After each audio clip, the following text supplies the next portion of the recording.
Hello and welcome to another MovieBoozer.com virtual pubcast. I'm your host, Ken Ekman, and I'm joined by Bill Leon, Hello. Bill Arsenault, Hey guys. I had And- to. Oh, you know what that noise that my phone made was? Is you launching the stream. It gave me a YouTube update, so that's why my phone made a noise. I was like, I thought I muted everything. and joining us later will be Hawk Rickshaw. Yep. Maybe momentarily, who knows? That said, we have quite a few movies to discuss on this eve before Thanksgiving. So we're going to lead off with a movie that I saw, and I just finished writing a review for, actually, about an hour ago. Overlord. We're starting with Overlord, not a Private War? Yeah, we're going to save a Private War for when Hawk gets here, because I do want to try to sell it on him, too. Okay. All right. Overlord. So Overlord is one awesome fucking movie that I want all of you guys to see. The reason being, this movie, in my opinion, outdoes other movies that are of a very similar kind of fusion mindset, to the point where I think that there's been an evolution in nostalgic exploitation style filmmaking. When I say that, I mean Overlord is a movie that blends horror and war films in relatively equal measure, in a way that does not feel like they're constantly trying to remind you of its influences. It's not constantly saying, hey, remember this movie? Or, hey, you know how this one filmmaker does it? It's just a straightforward war movie that just happens to wind up turning into a horror movie about halfway through.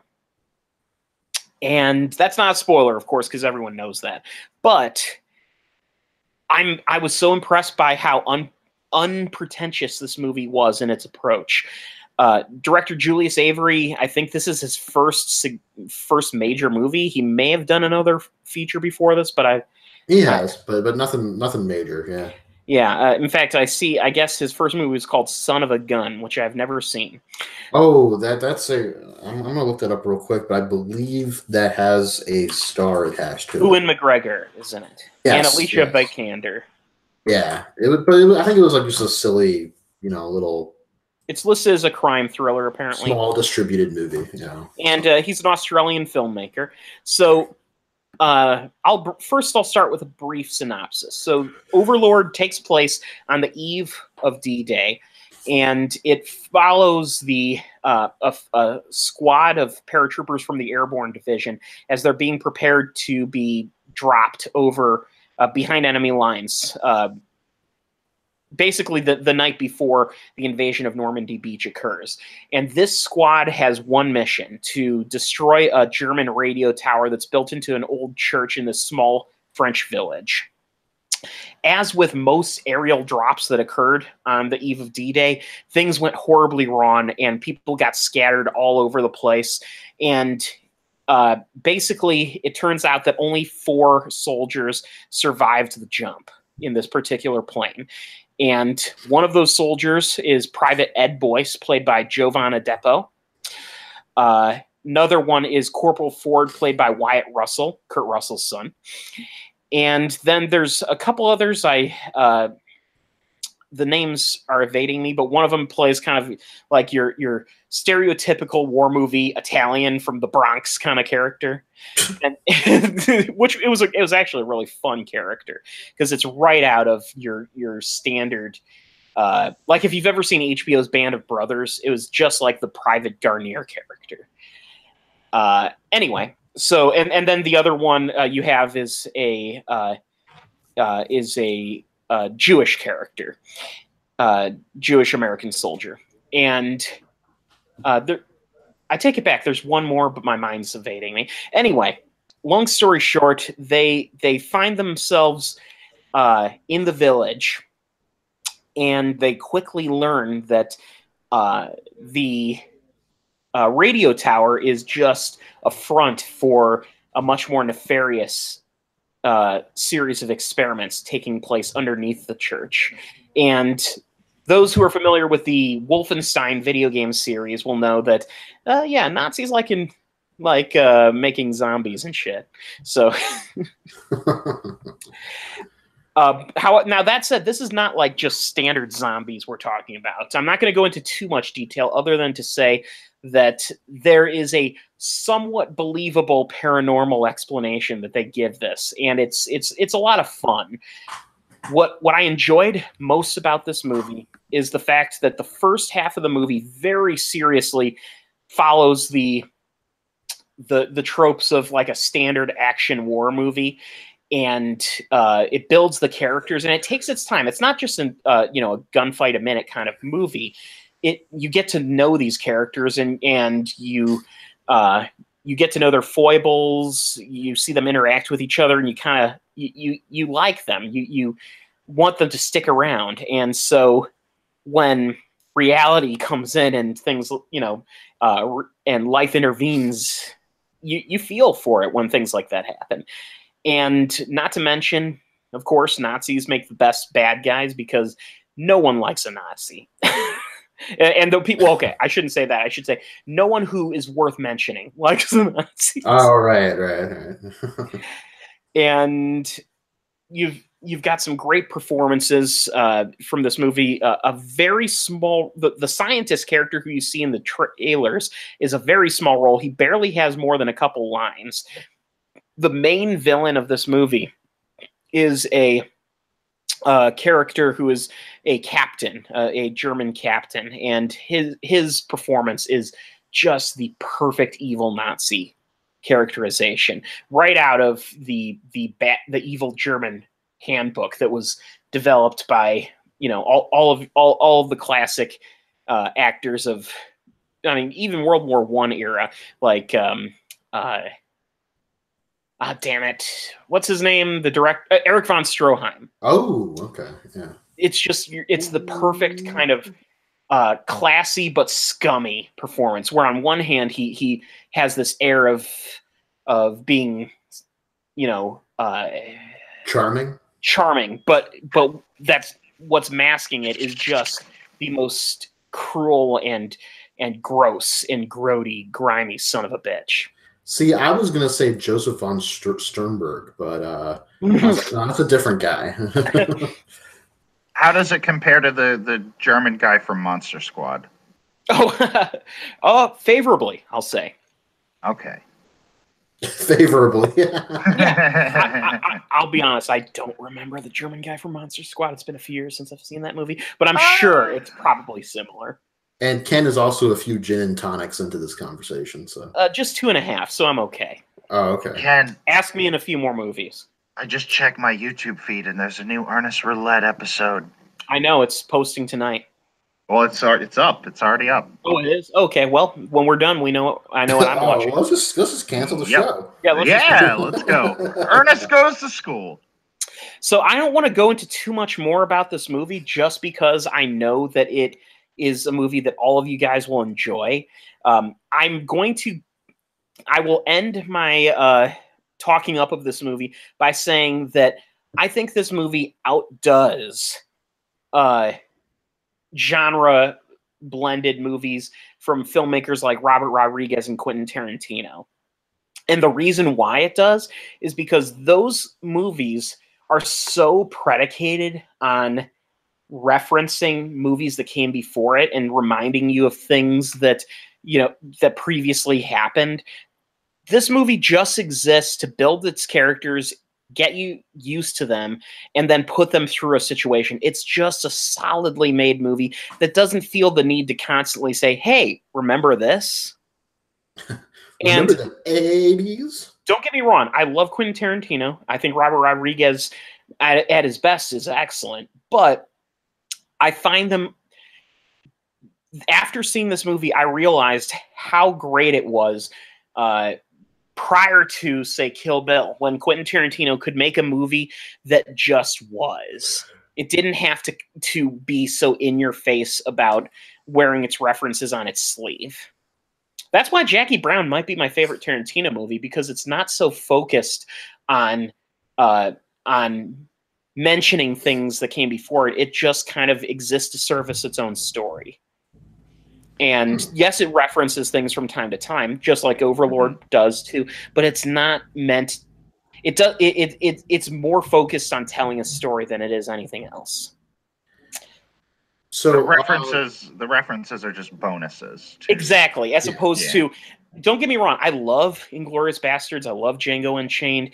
I even still, even though I've cooled on it a bit, I still love Hateful Eight.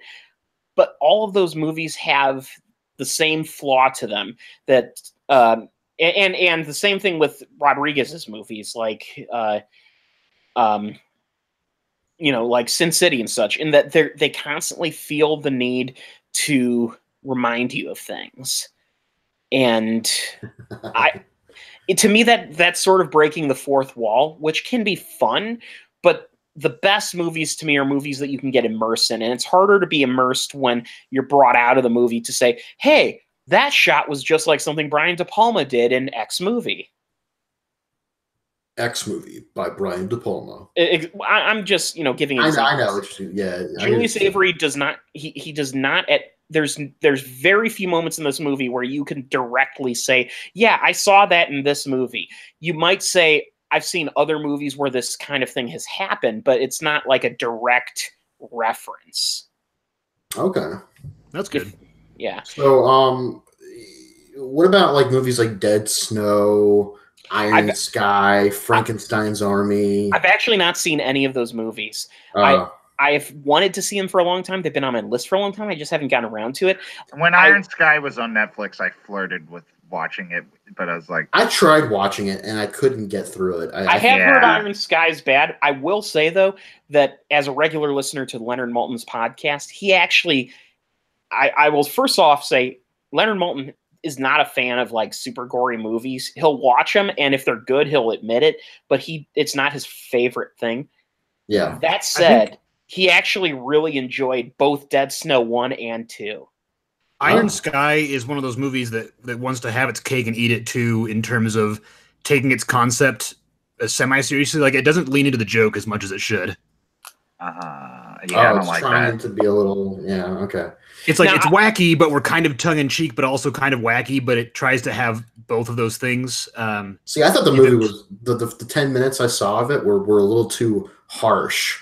Like, they harshed my buzz. I will give you a horror movie, a war horror movie fusion film that I have seen that I really enjoy, and that's Death Watch. Have any of you seen Death Watch? Yeah, Death Watch. Yeah. I don't think so. No. So Death Watch takes place in the trenches of World War I, and it stars Jamie Bell, Lawrence Fox, Andy Serkis. And the concept of the movie is basically a squad of soldiers find themselves in these German trenches, and they also bump into a handful of German soldiers who are just shitting bricks. They're so scared, and no one can figure out why. And suddenly, basically soldiers start getting picked off one by one, and no one knows how or why. There's, your typical horror movie kind of twists that happen, but it's got excellent writing. The pacing is perfect. It's just a hair over 90 minutes, and it's so well made in that respect, and it immerses you in the just grotesque feeling of being in trench warfare, while at the same time making a really nice. I mean, the whole movie's a metaphor in a really cool way. I can't speak. That's a movie I recommend to anyone who's looking for like a solid example of genre blending between horror and war film. I recently watched, after seeing Overlord, I watched the Red Letter Media Half in the Bag review of it. And one movie they put in their catalog of movies that kind of blend the two is this movie called Shockwaves that I have seen. Have you ever heard of Shockwaves? No. The Shockwaves is a horror movie that is, it's kind of, as far as I know, it might be the first World War II zombie kind of movie. Peter Cushing plays a former SS commander who's living on a tropical island, and like John Carradine and some tourists crash on the island, and it's sort of it's this very weird movie in that it's kind of a slow moving character drama where at the end Nazi zombies show up and start killing people. It's not a great movie, but if you're looking for a really corny movie with surprisingly good performances. I mean, come on, John Carradine and Peter Cushing. Yeah, that's a good combo. Yeah. I can tell you, though, I've seen a few minutes of Frankenstein's Army, Yeah. and it confused me because... The fuck? Oh, Bill Leon is he's giving us the bad company. All right, Bill Leon, that's enough. All right, we got it. Yeah, all right. I was just gonna say real quickly that Frankenstein's Army is supposed to be like this found footage type movie, like with the soldiers shooting footage. But the problem is, it's all color and it's all digital. Oh, jeez. So it makes no fucking sense. We got to move on. Okay, we're moving on. Fair enough. I'm sorry to be the time police, but right. You've been that like the last couple of times, and it's I try. It's like Yeah, no, I've bad companied you guys before. That's true. I'll very quickly give two more horror movies, and I'm not going to go into any detail. I'll just say really quick. Ravenous is an interesting movie that's about cannibals, and it's really if you're looking for a fucked up movie, Ravenous I recommend. And then I also recommend The Keep, not because it's good, but because it's one of Michael Mann's worst movies, but it could have been good. And it just happens to have an amazing soundtrack because it's Tangerine Dream. So all right. Anyway, so that's all. Oh, and Ian McKellen's in it, which is great. Right. All right, so that's enough about Overlord, unless you guys have any questions. No, that's okay. I think I won't be surprised by it. And I didn't mean any disrespect. I'm just saying we have like 4 or 5 more movies to get through. To which I will say to you, Bill Leon, can you ever forgive me? Which happens to be a 2018 biographical drama film directed by Mariel Heller. A Java film? Java film, yeah. Oh, Okay. It's a Flash animation. No, it's about coffee. So anyway, can you ever forgive me? I'm going to go into very quickly because honestly, it's another movie I think you guys need to see. And this one is self-explanatory, though. Overlord needed a little bit more discussion, I think. Everyone who's seen the trailer knows the basics. The Can You Ever Forgive Me is about a writer who decides to basically make money by forging letters about famous authors and playwrights. And these letters are like correspondences with other people, right? Exactly. So it turns out that there's a lucrative collector's industry amongst the posh people out there who like to see, what did Harper Lee have to say about this, or stuff like that. And Lee Israel, who was a writer of biographies at the time, she had some minor fame in the 80s for books that she wrote that were biographies of famous people, and she was down on her luck in the early 90s to the point where she was just hurting for money in a bad way. And so she found, it all started with a very basic thing. She sold one letter, got some money, and said, "Oh, I'll sell another letter." And she sold a second letter, but she didn't get as much money for it because the letter wasn't as interesting. And so the third time, she sold a real letter that she had, except she added a PS to it, which just happened to make it seem a little bit more humorous, which of course upped the value of the letter. And things spiraled from there. This is based on a true story, and Melissa McCarthy plays Lee Israel. And this is just a charming comedy drama that has 2 solid performances, Melissa McCarthy and Richard E. Grant. I can't say enough. Richard E. Grant's character in this movie is so entertaining. He plays sort of her co-conspirator in this campaign. His character's name is Jack Hawk, and Jack Hawk, which was a real person, despite the name, which is very easy to make fun of. So Jack Hawk was he was an aging gay man who hung out with Lee Israel, who I believe was a lesbian, and they met in a gay bar, and they sort of planned this. What happened was at one point Lee Israel, the FBI started to get onto her scheme, and so she used Jack as a intermediary to sell letters that she wrote. And first of all, I'll say this is. I'm sorry, I'm getting a little parched at this point. Yeah, I need a little more tonic. Yes. So. Yep, there you go. All right. So anyway, Melissa McCarthy gives, I think, her career best performance in this movie.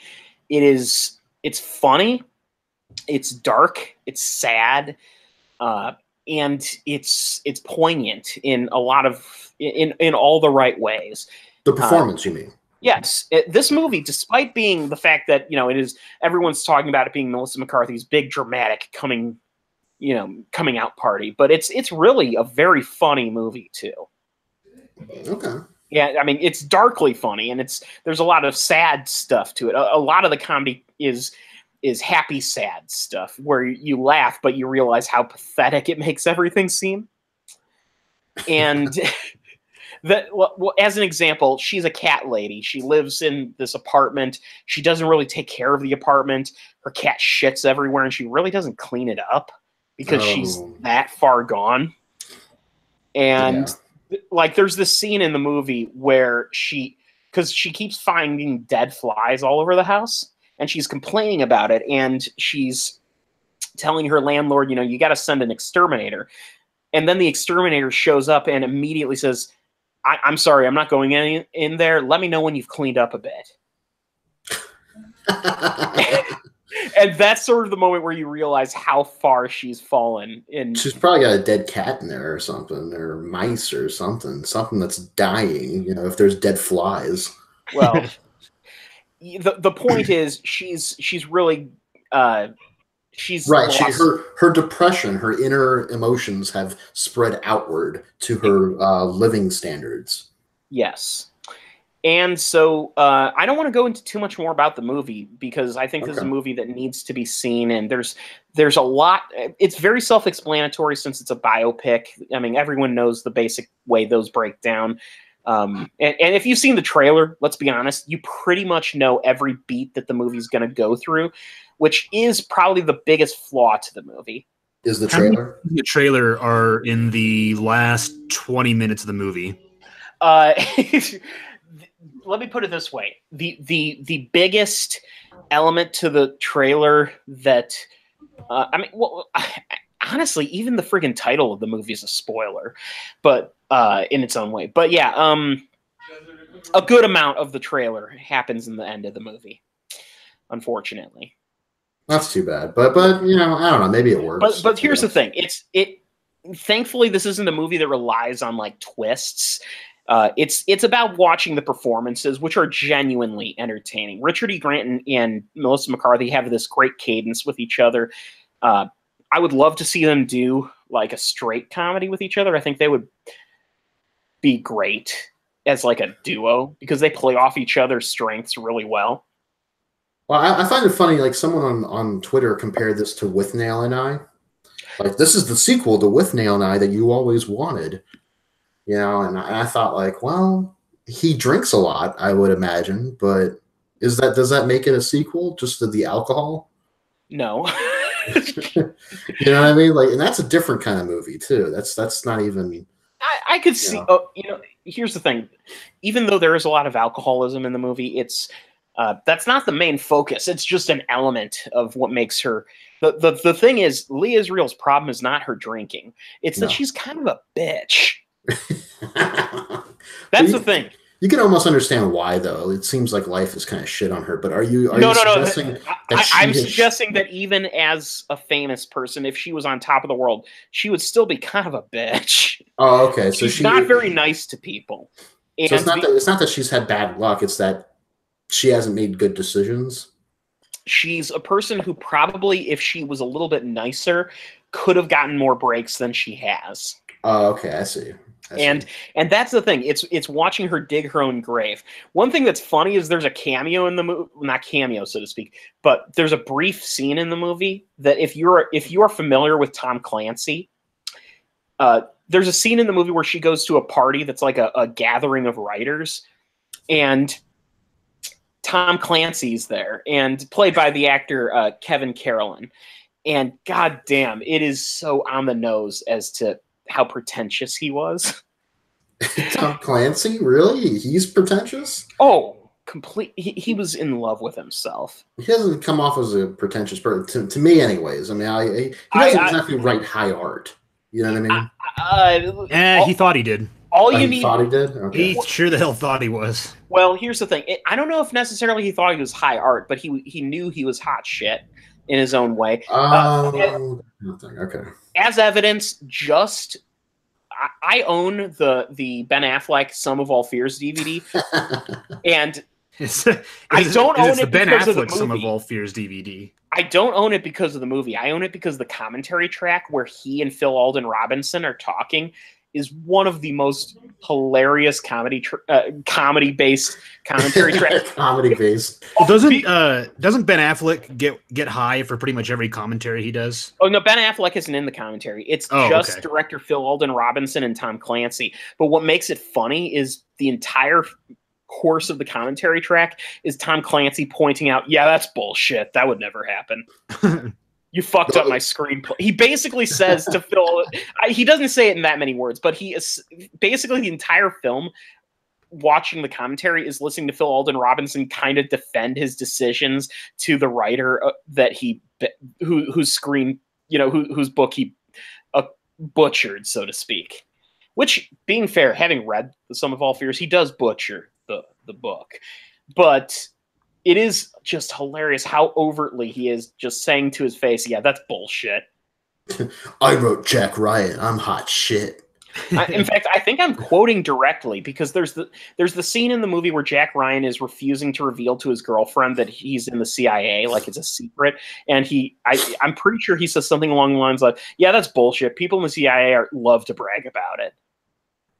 And Phil Alden Robinson's like, "Yeah, but that didn't make for an interesting scene if I did that." And he just continues. Actually, it could make for an interesting scene either way. It's just, it depends on how you do it. I will say, it's not a great movie, but The Sum of All Fears does have a couple of decent things in it. And I am, even though Tom Clancy was a right-wing nut job, I did grow up reading a lot of his books because he does write entertaining books. I will say that. Okay. I thought you were going to say Dean Koontz was at this party. Yeah. No one fucking likes Dean Koontz. He's like Peter Criss.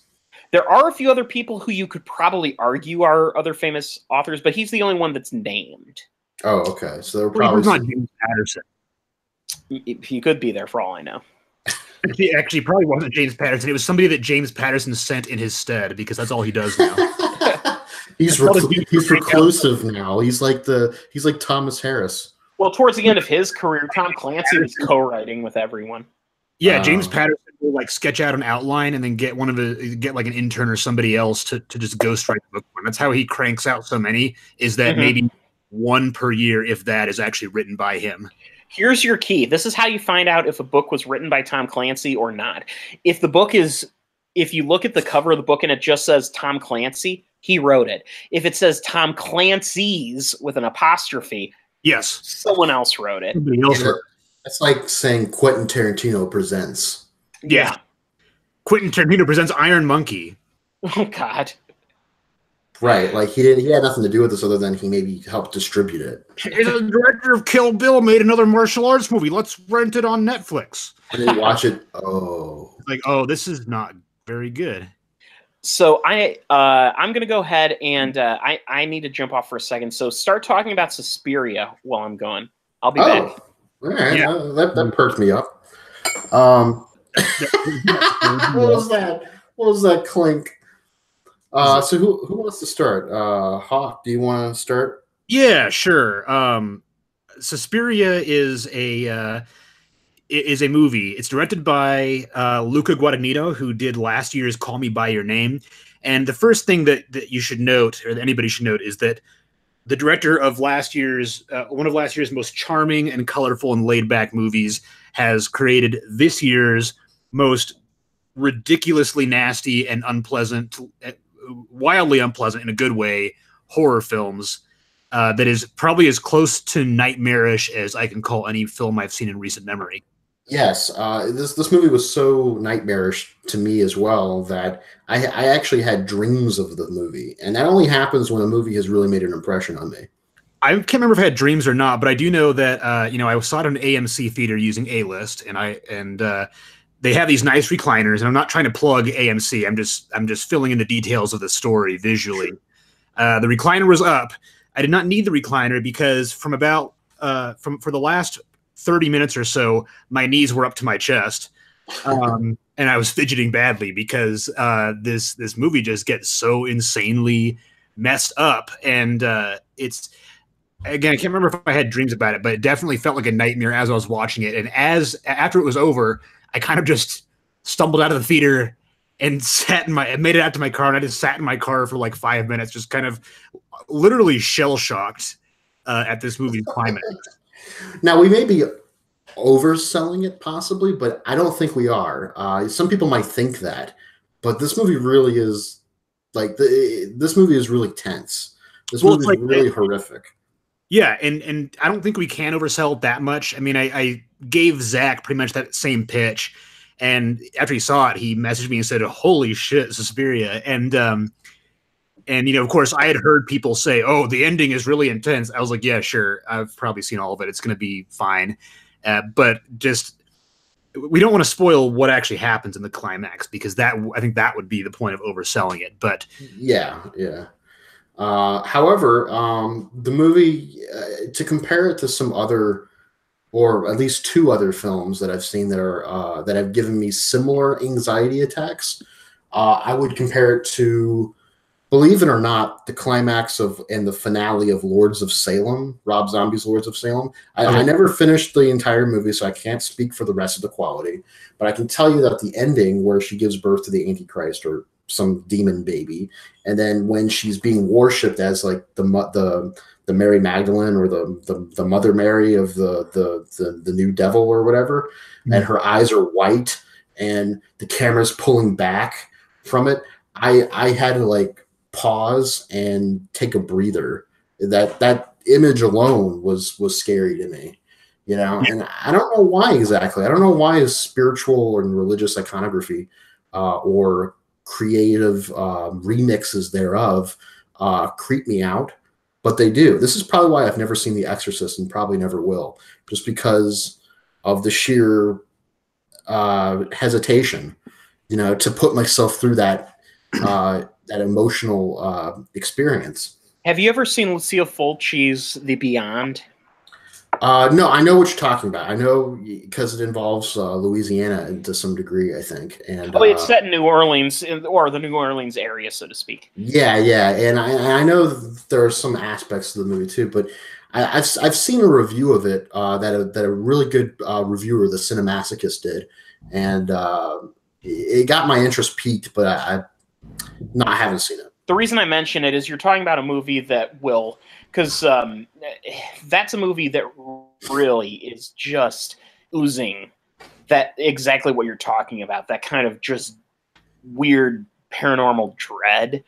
And dread, that's a good descriptor right there. That it's almost like I said before, I'm not really personally religious, but when I see stuff like that, whether it be not blasphemy, but like just within that world, and it's done in a horror way. Not movies like The Nun. The Nun I could watch if I wanted to, but we don't. No one wants to. But if I wanted to, I could watch it and get through it okay. Same with the Conjuring movies. Like those I can get through okay and go, that was well made. That was all right. Whatever. But something like The Exorcist, something like Suspiria, something like these other movies. I mean, like, there's something about how the symbolism is used and how the setting is used that really gets at something deep inside me that is very unsettling, to me on a personal level. And that's exactly why I think The Beyond would touch you, because it's plus the New Orleans aspect will probably add just an extra layer to maybe it. a little bit. Yeah, I don't know. I'll have to check it out, but I think the reason that is, I feel the same way, is because, if you see something like a zombie movie or a slasher, maybe not a slasher movie, but a zombie movie, like, okay, that's spooky, but, whatever, zombies aren't real. But, spiritual stuff, that is real to some people, and it could be real if those people are right. So seeing that kind of thing being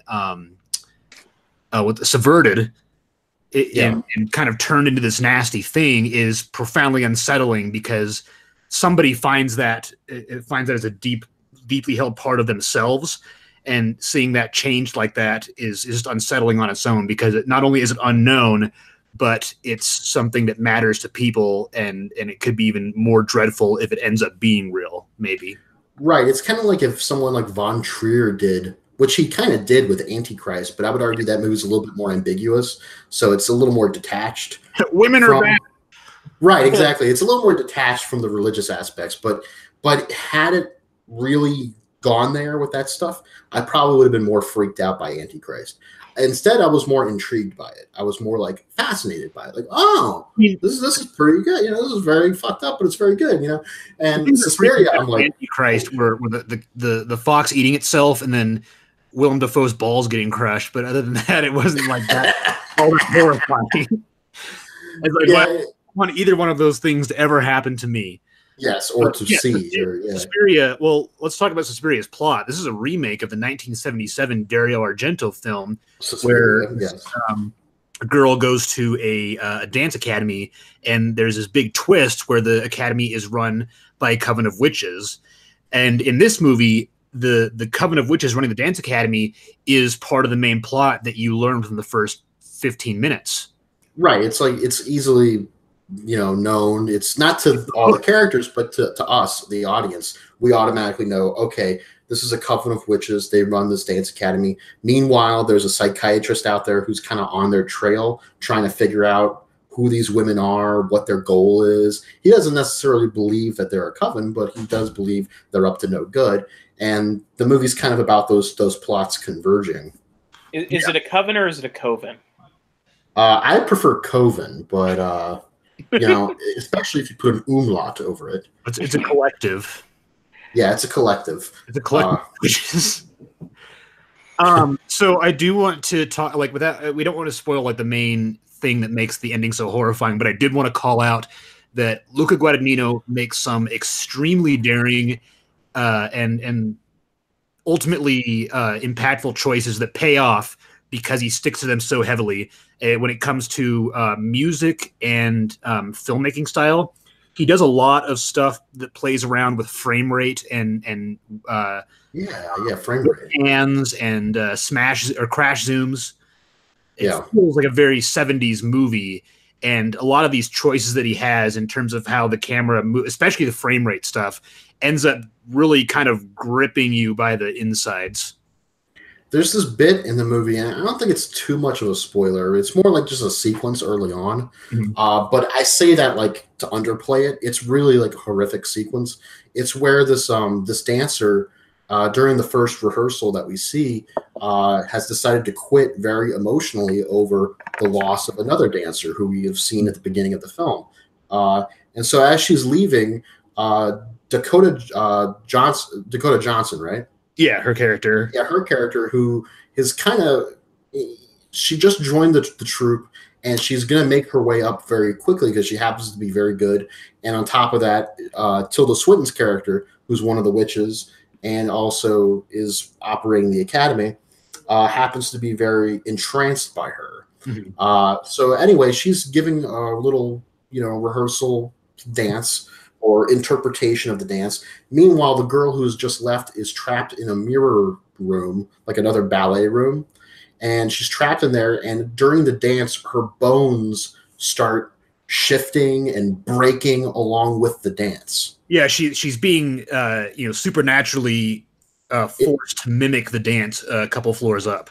Right, and she's being subsequently tortured this way, in this manner. She pees herself. She can't control her bodily fluids. She because her bones are breaking, fluid coming out of her mouth.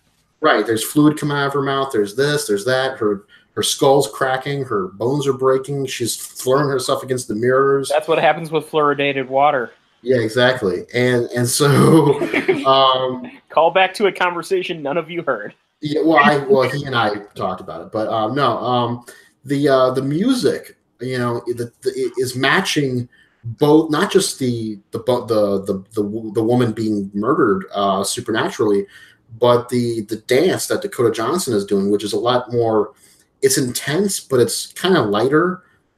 Like that tone upstairs is different than the tone downstairs. The tone downstairs is death. The tone upstairs is like this trance of magical dance or something, And so it's like when they cut upstairs, you see Dakota Johnson moving around. The music is not as heavy. I didn't feel a heaviness to those bits, but then it cuts back to the woman throwing herself around the room, and it's like dun dun dun, and she's like that kind of stuff. And I'm thinking like, oh God. Yeah. That's all I could think is, oh God, what am I watching? I kind of want. I gotta tell you, I was eating Reese's Pieces, or trying to. Why were you eating Reese's Pieces during Suspiria? You knew what you were going into. No, I didn't know what I was going into because I only saw one trailer for the movie. Yeah, but I warned you. Yeah, you warned me, but I still wanted a snack. But like I said, nobody can really prepare you for Suspiria. Okay, you're right. You're right about that. This is a lesson learned. But anyway, I had a box of not a box. It was a bag of Reese's Pieces, and I was trying to carefully open it because there were a few other people in the room. I was all the way in the back, So I was carefully opening it. I was taking piece by piece and kind of letting it melt in my mouth and everything. But the more that this movie ramped up, especially during that scene, I was like eating more intensely because I wanted to get through the bag and not worry people about the noise, but B, this was my opportunity to finish the bag. So I was kind of rushing. I'm just gonna stop you for a second to thank you for not saying Reese's Pieces. Yeah, okay. Go ahead. Reese's Pieces. I just hear people say that too much. Billy, your experience is going to be a quote on the DVD cover. It's like, that one part made me stress eat Reese's Pieces. Yeah, right. But after that, after that particular segment, I found myself sweating profusely throughout the rest of the film. And I was surprised, Hawk, when after I got home and we were chatting about it, that you had the same experience. You too were going through some stress and were sweating profusely. Oh yeah, my palms were really sweaty. To the point where we were like basically trying to brush the sweat off of our brows with our shirts, with anything nearby, really. Well, not anything, but we were trying to get it off of us comfortably while not stinking up the joint and the guy making ourselves known. Irritated. Oh, okay. he had very long sleeves and arms fell asleep. So okay. So yeah, Suspiria, and we're only talking about the first hour. We haven't even gotten into, and we probably won't get into the finale, but we should. I do want to call out one scene towards the finale. It's not really a spoiler, but it really struck me. Is that the doctor character played by Tilda Swinton, who's credited as somebody entirely different and kind of a like really weird casting stunt. Yeah, this character's wife has been missing for years, since the 40s, I think. Since World War II, yeah. This movie takes place in 1977, which is an interesting callback to the year that the first Suspiria came out. But the framing device to the story is a lot of political intrigue, not intrigue, but a lot of political drama. Terrorists taking over a plane, and that kind of just plays in the background. There's just the war-torn environment of this city. They're in Berlin. In Berlin, yeah, is a backdrop to the events in the dance studio. But in any case, this doctor comes across, suddenly runs into his wife, and they're overjoyed to see each other because he thought she'd been missing and had been gone forever. She was never confirmed dead, but she just never reappeared. and they're kind of walking, through the snow and through a train station, holding each other, and the frame rate drops to maybe 20 frames per second while the music is playing, and all of a sudden you get this feeling like, okay, this is not right. Something like maybe she's alive and they're okay, but something feels profoundly wrong with the way that this is being shot and the way the music is going, and that filled me with such an icy dread that kind of just kept propelling itself into the rest of the movie, and it gets worse and worse and worse. Oh God, yes. That right there happens at the beginning of the last chapter before the epilogue, and it actually happens right when the chapter comes up and says chapter what was it, 5 or 6? The movie's told in 6 chapters plus an epilogue, I think. Yeah, that's another funny thing. When the title comes up and says Suspiria, it says 6 chapters and an epilogue. 6 acts. 6 acts and an epilogue. Yeah, something like that. And when we see the act 6 or number 6, and it says what the title is, that's when he sees his wife, and then they start having the walk through Berlin, and then something's really not just right there. You think everything's okay, but then as the conversation pushes on, something really is not right. Yeah. I think you hit the nail on the head. I think it was the frame rate, and I think it was the music. I think Luca really kind of fucked with us and played with us using the very material he was shooting the film on. Yeah. Which is very funny when you think about it. Yeah. And then it jumps at you, once it's revealed what is happening, and he's what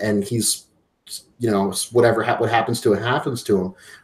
It reminded me of this sequence that Laura Dern did in Inland Empire when she's rushing the camera. Oh yeah, in the dark. That jump scare got me really good. And there's a spotlight on her, and then she jumps at the camera, and it's just it's so effective and yet so blatant, but it's effective. It just hits you hard. And they're laughing at him and everything, and it's like, you didn't believe that we were real. Yeah, that's one of 2 really effective jump scares in the movie. I mean, I don't know. There's not too much that I can say about this movie. It's one of my favorite movies of the year. It's really far up there, probably top 5. Yeah, and this is what a remake should be. Like it's a reimagining of the core elements of a story, but reworking it into a different narrative with a few different themes that are better with the time that it takes place in, with respect to the original film. It's not just saying, hey, we're going to make this movie again, but with better CGI and actors that you like. It's just a totally different story with a similar... Some of the same... Yeah. Definitely. And if you can see this in the theater, do see it. But if you can't, and that's fine... When it hits Amazon, do it with the lights down. Yep, do it like with Mandy that I said with Mandy. Lights off, headphones in. Yes, or your sound system up. Whatever it works best for your situation. If you got earbuds or headphones that have 3D sound or something, do that. If you got a great sound system that's booming, do that. Whatever you can. And darkness and sound. That's what you need. Yeah. And bring a change of shirt. And bring a change of shirt and some Axe body spray. Yeah. Well, come on. Let's not. Or okay, Febreze at least. Don't Febreze. Are you? Should you be able to use Febreze on your body? Is that bad? Oh, I don't mean on your body. God no. I meant on the here.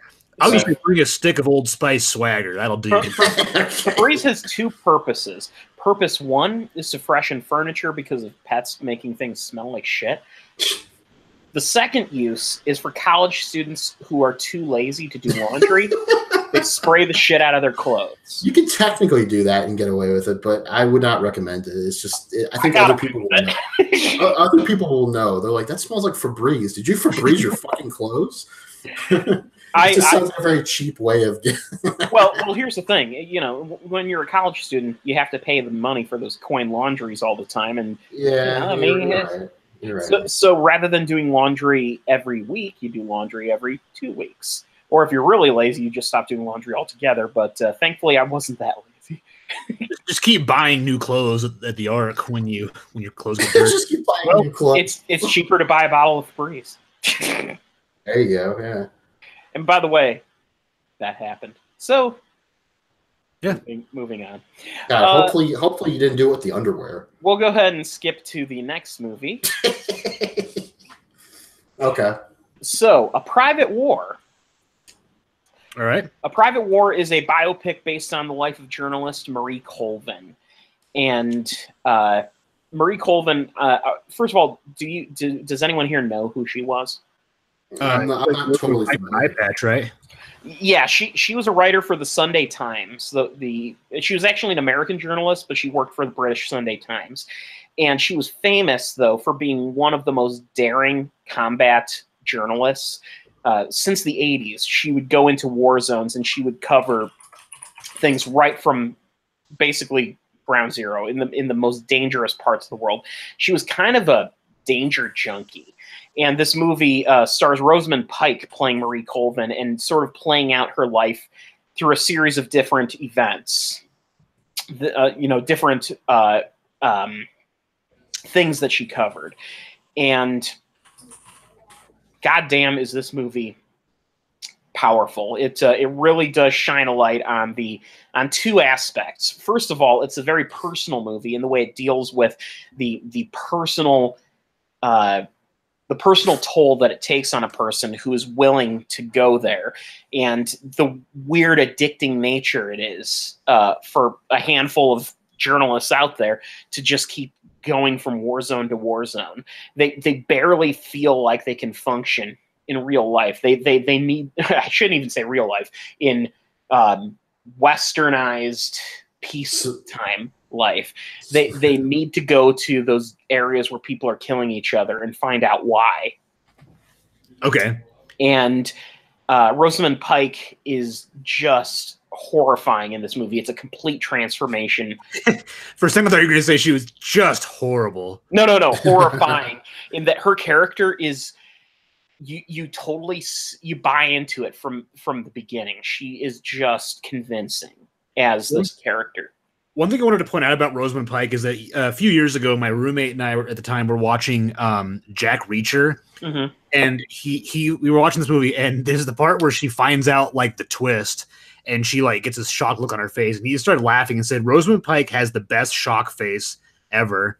Like she had like wide eyes, like holy shit.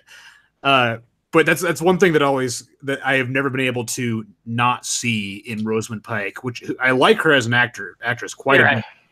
But I can never unsee that type of reaction that she has. Actors have their foibles. It's like once someone points out to you that Brad Pitt does not like to make a movie where he doesn't eat in at least one scene. Yeah. Or Christopher Walken loves dancing. Same thing with John Travolta. Stuff like that. But that said, this movie is just visceral.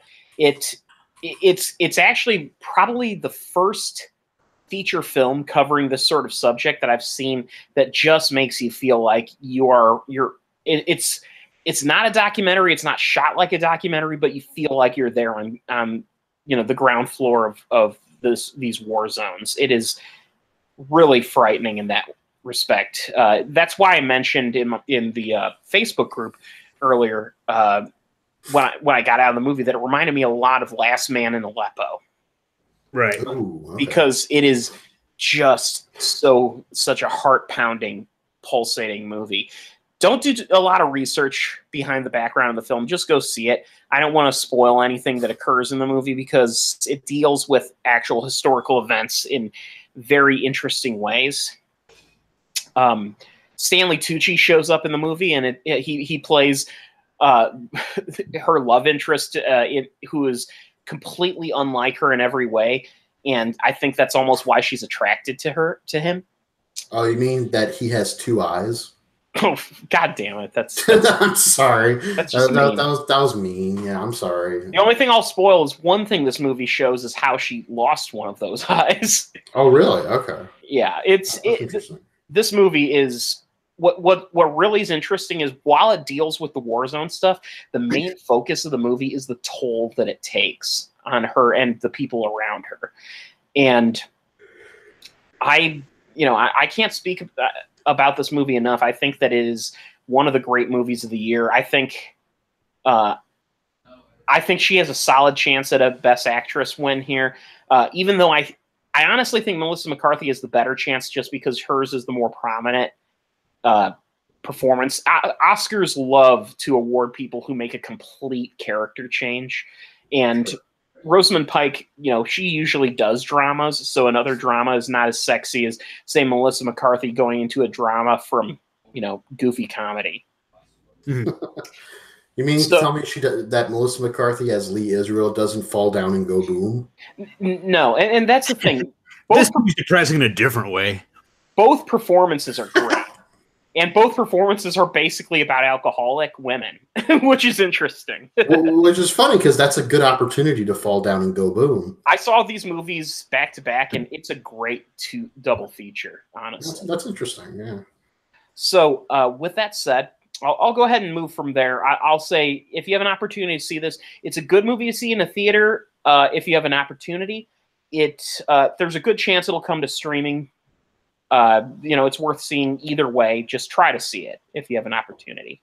All right. So we'll go ahead and move from there to a movie that I didn't see, and I think the only person who's seen this movie is Hawk, The Grinch. So I have a couple movies that I saw that I want to talk about. In interest of that, I can talk The Grinch really, really quickly.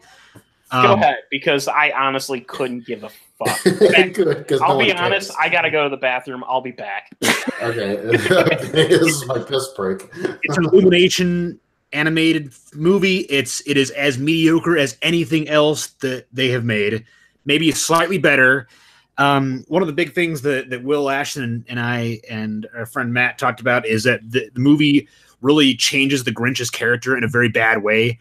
It makes him brighter and more cuddly, and it changes his backstory quite a bit. So really the whole crux of the Grinch's Grinchiness is not that he's a bad person, is that he was kind of shunned as a child and couldn't participate in Christmas with other people.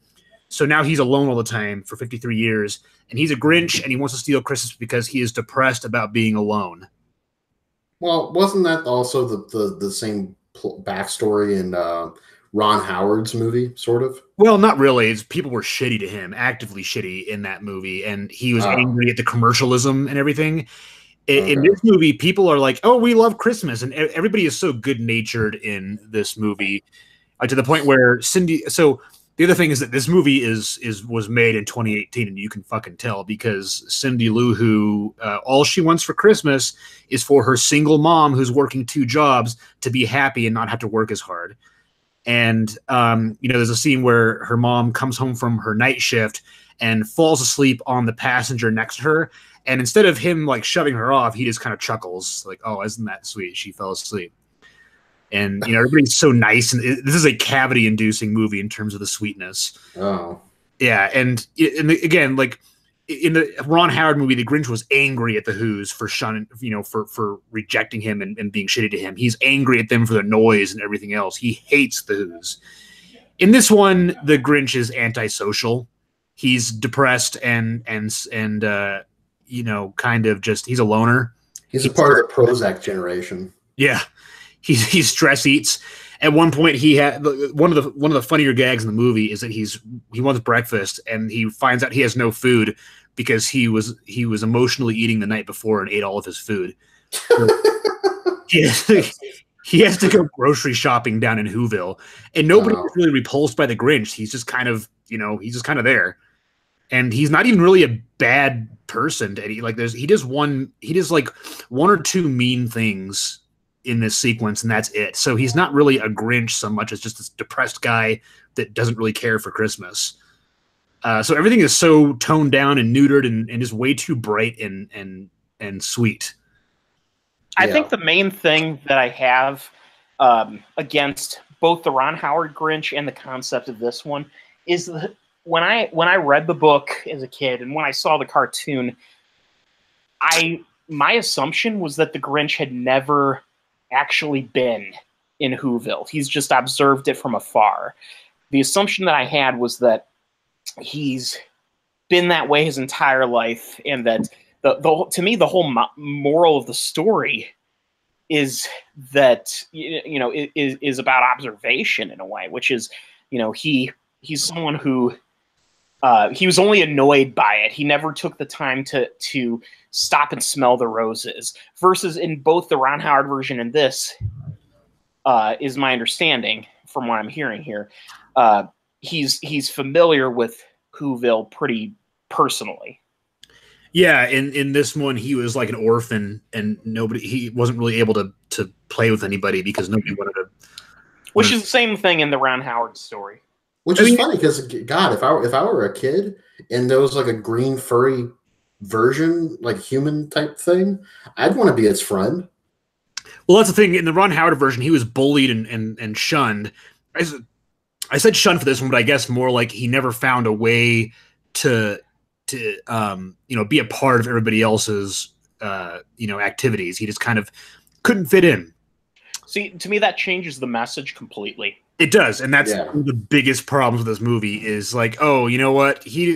That's the problem with the third act is that he's going to steal Christmas. It's like, oh, that's kind of extreme for someone who's just lonely. And to the movie's credit, the stealing Christmas sequence is really cool because one of Illumination's things that I've always kind of respected about them is that their movies are really heavy on like gadgets and contraptions.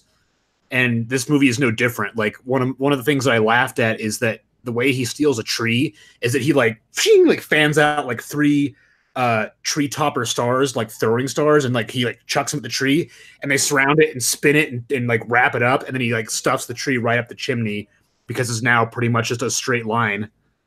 The least of Illumination's problems is their animation department. What?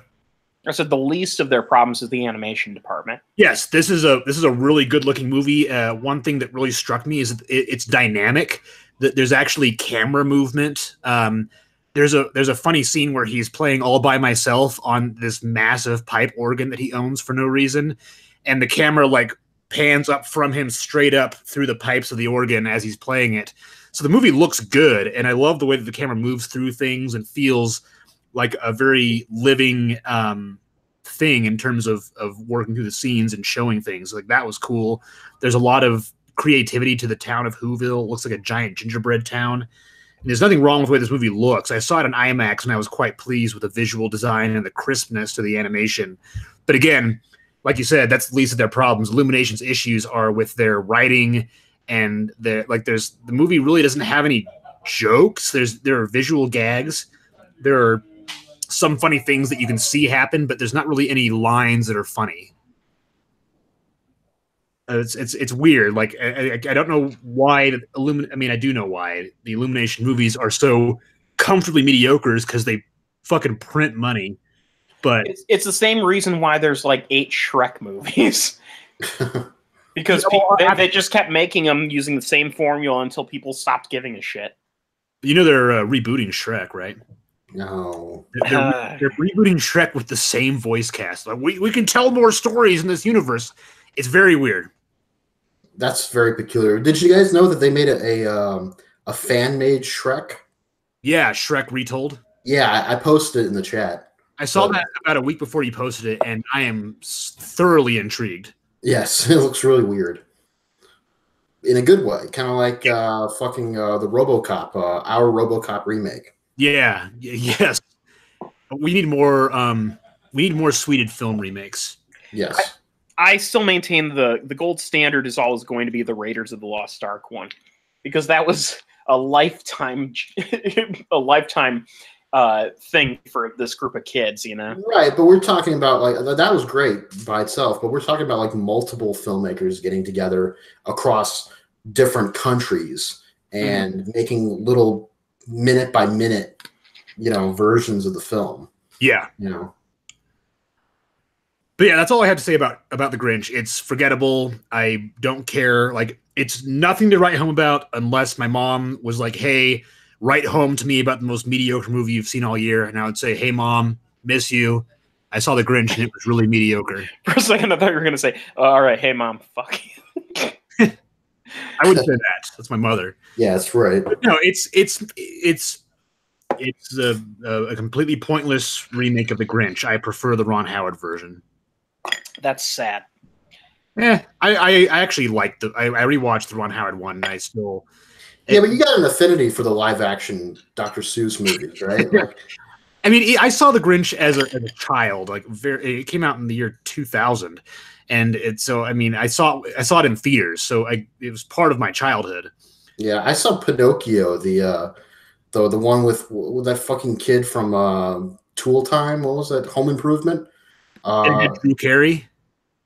What? Maybe not. What'd you say, Drew Carey? No, Drew Carey wasn't in it. Okay.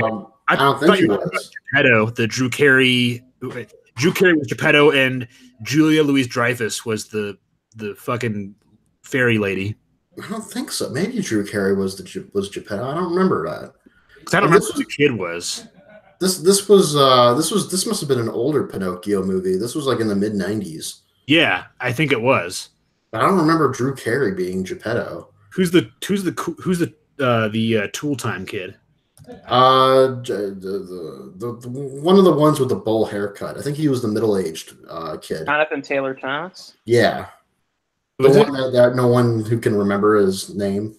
We always get it wrong. We just add 3 names and together, and it sounds kind of like a kid from the '90s. Maybe you're right. Yeah. Let's see. See if I can pull it up real quick. I'm trying to remember who directed it, but Pinocchio, 1940 film. No. It's 40s?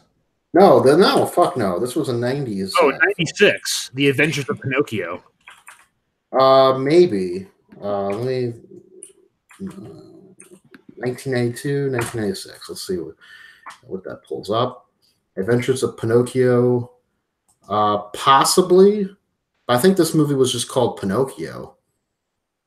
Okay. Yeah, I know, right? It's going to take me a little while to find it. But, yeah, The Adventures of Pinocchio. Yeah. Okay, I pulled Adventures of Pinocchio. It's got Rob Schneider. 1996.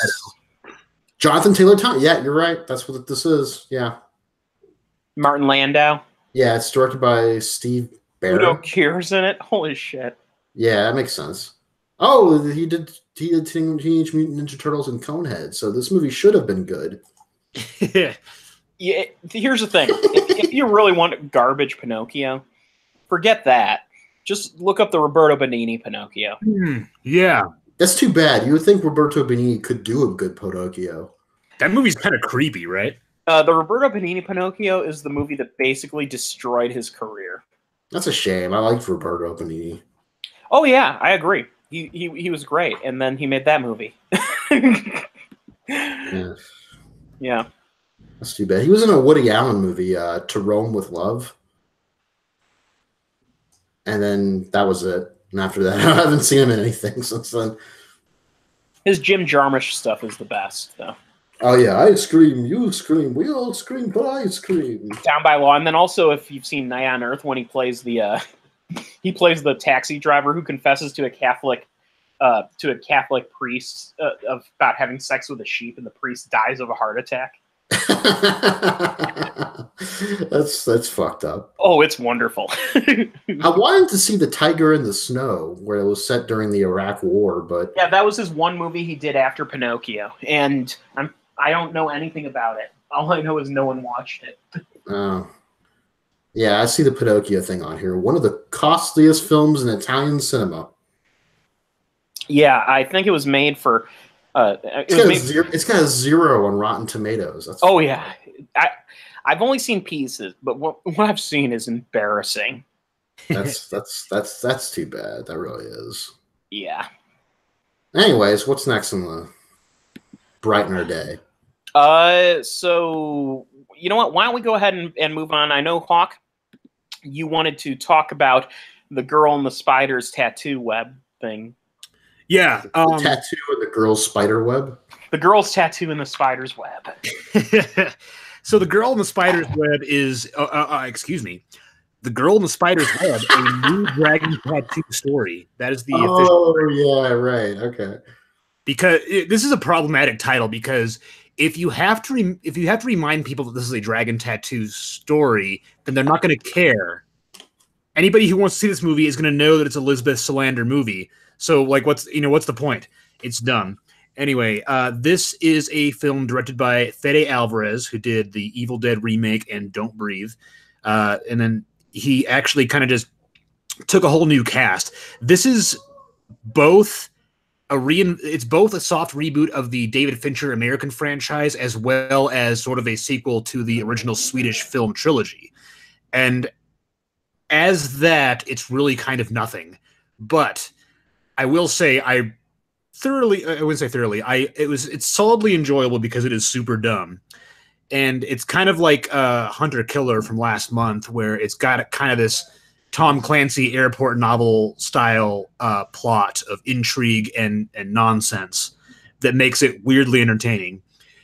So it takes place several years after the events of the other series. Lisbeth Salander is now played by Claire Foy, and her former lover, Mikael Blomkvist, is no longer played by Mikael Nyqvist or Daniel Craig. He's now played by Sverre Knudsen, I think is his last name. I can't remember what this guy's last name is. Anyway, he looks like a Swedish Dan Stevens, and he's like 30 years younger than either of those other two actors. So already with this movie trying to be in canon with the other movies, it fails because they mention the relationship, but then don't really expound on it at all. So this is really a failure of character in terms of trying to be part of that series. And it might as well just not be a dragon tattoo story because it really kind of screws the pooch in terms of developing any of the characters. But the plot of this movie is that Lisbeth Salander is recruited by a computer programmer played by Stephen Merchant. And he's like, hey, I made this program called Firefall. And this program allows you to access the nuclear armaments of any country in the world. You can just press a button and access the nuclear codes to any nuclear missile in the world. That's way too simple. It's way too simple. And he develops it for the NSA. And he's, after he does it, he's like, wait, maybe that was a bad idea to give the United States access to all the nuclear missiles in the world. And so he asks Lisbeth to hack it back and steal it. And she does. There is an abundance of hacking in this movie. Wasn't the girl with a dragon tattoo just a murder mystery? Yes. Well, she's a hacker, I think. She's a smart hacker. She's a gifted hacker, and right. But she was only investigating people's identities. Yeah. So she hacks into the NSA and steals this program, and this is what's weird. It's like this movie is it just runs on plot conveniences. There's the guy who's in charge of this program is played by Lakeith Stanfield, who is always great, and he's still great in this movie. He's just so much fun to watch. He's got this kind of restless energy that makes him so entertaining to watch him act. And he kind of he stares at the screen that's got this progress bar like, oh, transfer almost complete. And he stares at it for like a solid 5 seconds. And then he charges across the office to hit this gigantic red button to shut down the NSA and halt to transfer the files. But it's too late. She's already got it. So he hacks her back and figures out where her location is in Sweden and sets off to do it. Back at her apartment, Lisbeth tries to access the program just out of curiosity, and it's hidden behind a series of really bizarre questions like, oh, solve this riddle, the snow falls in the woods, or something like that, or the horse does a thing. The rooster crows at midnight. Yeah, it's like some like really stupid riddle thing, and she is attacked in her apartment by these guys wearing masks, and they blow up her apartment. So I should note at this point that this movie it looks really fucking good. Like Fede Alvarez is a great visual director. Evil Dead was very visually exciting. Don't Breathe was fantastic in terms of visuals. One of my favorite things in Don't Breathe is how the opening credits of the film travel through the house and just pretty much, you don't know it at that time, but this camera moving through the house pretty much checks off a series of Chekhov's guns that will affect the plot later on. Like there's a fan that affects when the toxins going to the room. There's this that does that, if you guys remember that. Just in terms of visual detail and the way the camera moves and just like his shot composition is really on point. And I mention this because at the point where the apartment blows up, you see the explosion and she jumps into the bathtub, and then you get a shot maybe like 2 miles away from the apartment. You see the distant explosion, and then a whole line of cars in a car lot, their alarms start going off. and then you get a shot of Lisbeth in the bathtub. She's face down in the bathtub. The shot is upwards to her face, and you see her face, and then just fire over her head. It's a good looking movie. Anyway, this programmer played by Stephen Merchant, they missed their rendezvous when she was going to give the program back. So he assumes that she has decided to keep the program for herself. So he goes to the Swedish intelligence and, gets put into protective custody. So a whole bunch of other stuff happens, and I'll just spoil it because it's spoiled in the trailer. It turns out that, when they were kids, Lisbeth and her sister Camilla were living in the house with their dad, and their dad was incredibly abusive in both physically and sexually. And Lisbeth escaped, but Camilla chose not to escape with her. And when Elizabeth escaped, the dad increased his torture on Camilla tenfold, and Camilla was believed to be dead. But now she's alive because she faked her own death, and she's in charge of the organization that took this program Firefall. And her master plan is to fire all the nuclear missiles in the world and blame it on Lisbeth for abandoning her. That's so stupid. It's so dumb. Like, this movie. Couldn't she just blame her for treason or something? Something like smaller scale, but also big? Yeah. Am I the only one who's hearing the gonk playing in my head at this point? The gonk. I thought you meant the Gronk. The Gonk. The football player. It's the song from Dawn of the Dead. Yeah. So you've got this kind of intimate story of Lisbeth is a very interesting character. She's traumatized. She's withdrawn. She's very, she's a very kind of stoic character. And all of the Dragon Tattoo stories have kind of been very character driven of, how she is as a person, how she reacts to things. And then all of a sudden the third act's like, let's save the world and get the MacGuffin before the whole fucking thing blows up. And it doesn't work at all, but it is really entertaining because it's just dumb. And I think part of what makes it entertaining is uniquely that you're not 100% sure if the movie knows how dumb it is. The movie thinks it's entertaining, but you're not sure if you're laughing at it or with it. And it gets more dumb the more you think about it after you're watching it. But it's it ends like in the finale. They're in the Camilla's lair, which is their old childhood house, which is really big, like a Bond villain lair. And Camilla has this red pantsuit, and she looks like a fucking Bond villain.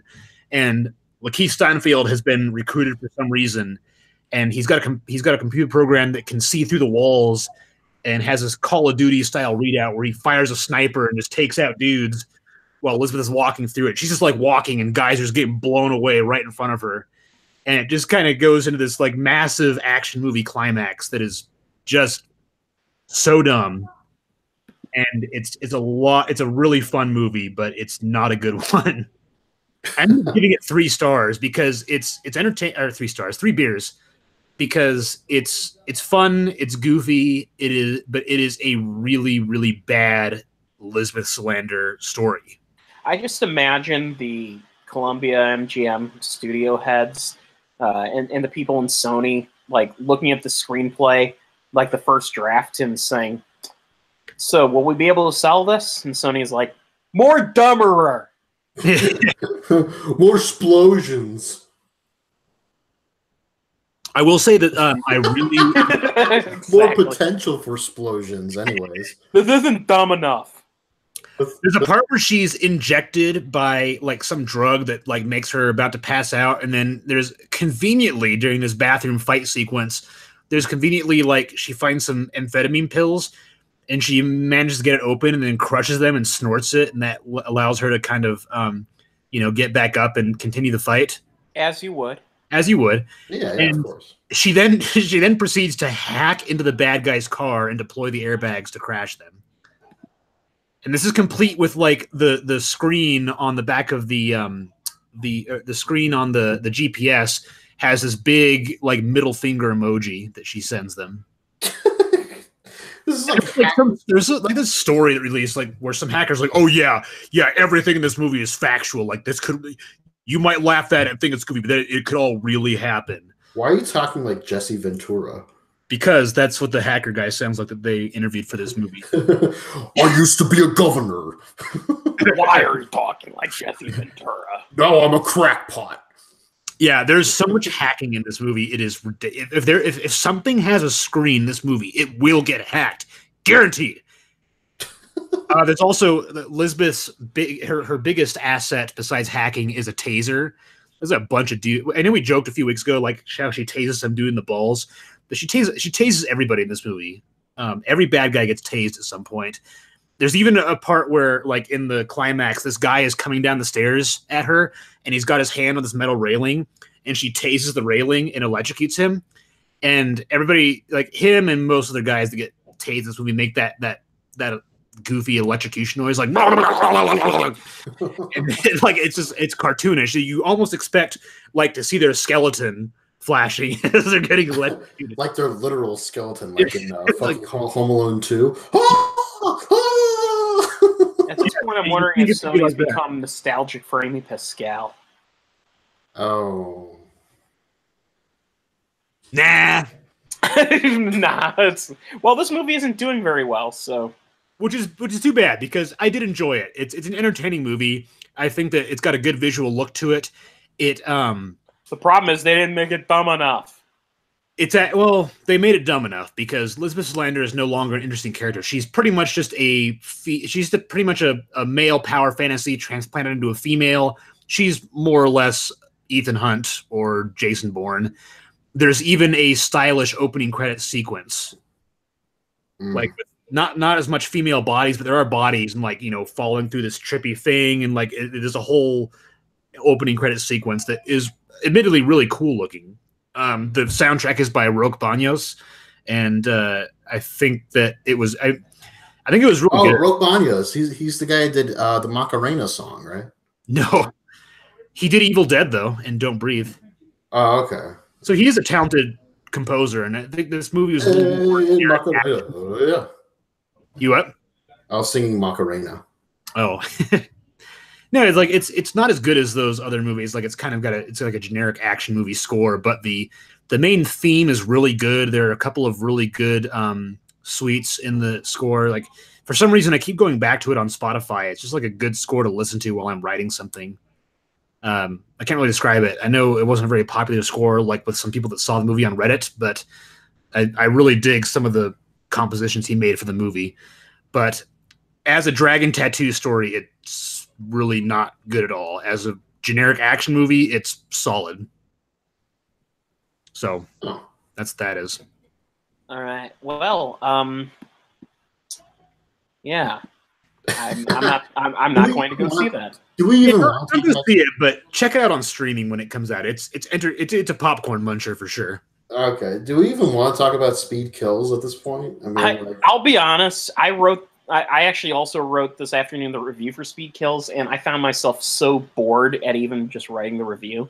I hate it. I know you guys were talking about how bad it was, but it is awesomely bad, but it's also boring as hell. Well, someone on Twitter posted, this is related to Speed Kills, but it's not actually about Speed Kills. The movie Gotti with John Travolta, the Movie Pass movie, they posted a quick 20-second clip, which was their favorite moment in the movie, which is when this bad guy or some guy, I don't know who, because I haven't seen the movie, is walking out to his car, and what's playing in the background is West End Girls, and he goes into his car, turns on the engine, it blows up, but the second it blows up is when the beat in the song changes, like boom, boom, boom, boom, boom, boom, boom, boom. Like before it was kind of light, and then when it blows up, boom, boom, boom, boom, boom, boom, and he wrote like, "Dude, that is fucking killer," or something like that. So it's the opening to Casino, but without the nuance. Yeah, it's like horrible. You guys do because Ken, you haven't seen Gotti, right? No, I haven't. You should, because it's. Is it on Prime? I think it's on Prime. I think it's on Prime. Yeah, I'm pretty sure. Gotti is really bad. Like it's worse than Speed Kills, but also funnier than Speed Kills. I mean, is it like actually funny? Because Speed Kills had a couple moments that made me laugh, but in general, I was just bored. I felt like I wasted my money on the rental. No, it's not consistently funny. Like, there are a couple parts where, like, for some reason there's a framing device where John Travolta is playing Old Gotti and he's like looking off over the bay in New York. He turns at the camera like, "Let me tell you something. New York is the worst city in the world." And then like they just go into the story, and then like you got the opening credit of Gotti where like you have this dramatic Italian mobster score of like violins and shit, and all of a sudden and Pitbull's song plays like "Wake Up, Motherfuckers," and song about Gotti. And red light, green light. I don't know why. I don't know whose idea it was to have Pitbull write the score. But it's. I can't drink my water. Mass bullshit. Maybe I wouldn't say that. Winter's Tale is a masterpiece of bullshit. Gotti is a really horrible movie. But Winter's Tale is consistently entertaining in how bullshitty it is. Yeah, no, Gotti is actually a really, really awful movie. And when I reviewed it on Letterboxd, I remember saying that it only got a half star by virtue of the fact that Letterboxd does not allow you to give 0 stars to a movie. Which is probably something I could say similarly to Speed Kills. I mean, I enjoyed Speed Kills for how bad it was. Tell me if you agree with this, Ken. When James Remar's character dies, did it appear that he was going to die when he fell? He was going to like fall into the pool and die, but then he fell down like in front of the pool. I'll be perfectly honest. I stopped paying attention like to the details. Okay. About that time in the movie. I just remember looking up from my computer and seeing, oh, he's fallen. Okay, he must be dead. So he's like, waking up and he's coughing really bad. And he opens the doors outside and he's coughing and coughing. And he's like stumbling towards the pool. And I was like, oh my God, he's going to fall into the pool and die because he's coughing. But then he just falls down in front of the pool and dies. And that's like less I have this theory that like the script had him dramatically fall into the pool and die. But then James Remar was like, I do not want to get wet. So I'll just fall on the concrete. He'll die in the concrete in front of the pool. There is I don't need to talk about Speed Kills too much more, but there is a magnificent boat racing scene during like a hurricane. Just the best CGI you've ever seen. The best. By the way, by best boat. I mean like if you rate it down the standard of hepatitis and AIDS, it's somewhere in the neighborhood of super AIDS. So Will Ashton put it really well. He said it is asylum level bad. I thought that there's a shot from in the speedboat where they're driving through the storm. It looked like these characters went on Star Tours in Disney. They look like Star Tours in Disneyland. And ironically, in this VR experience movie, it's the only scene in the entire movie where shots actually seem like they're done from a point of view perspective, so VR would actually make sense. The rest of the action sequences are all wide shots. Yeah, this movie was conceived in VR. And I've seen some of the VR shots, and basically it's a shot from the movie, except imagine that instead of the camera angle, you're standing like another 6 feet back and watching it from the side. And I really want to try to figure out a way to watch this in VR because I'm fascinated by how awful it's going to look. Like, my appetite for garbage apparently knows no bounds. Yeah, apparently. Yeah, apparently. I'm sorry. I wish I could be more, I thought you were going to follow it up with something else like, yeah, apparently this movie was made in, something like that. And then, no, it's about Hawk. Yeah, apparently Hawk. That movie is, I'm sorry. Like, Speed Kills was just, it broke me. I just cannot. That's the thing. You'd say, oh, you might want to watch Gotti. No. I think I'm done with John Travolta for a little while. I'm not, because he's not done with you. The website Birth Movies Death, I loved their headline for this. I think it was Birth Movies Death. They call Speed Kills the next entry in the era, quote, the era of Travolta exploitation. That's giving it way more credit than it deserves. It probably is, yeah. I don't know, because I think it's a specific flavor of Travolta exploitation where he makes really terrible, cheap-looking movies where he is as Will puts it, actively fighting against his age in movies and shit.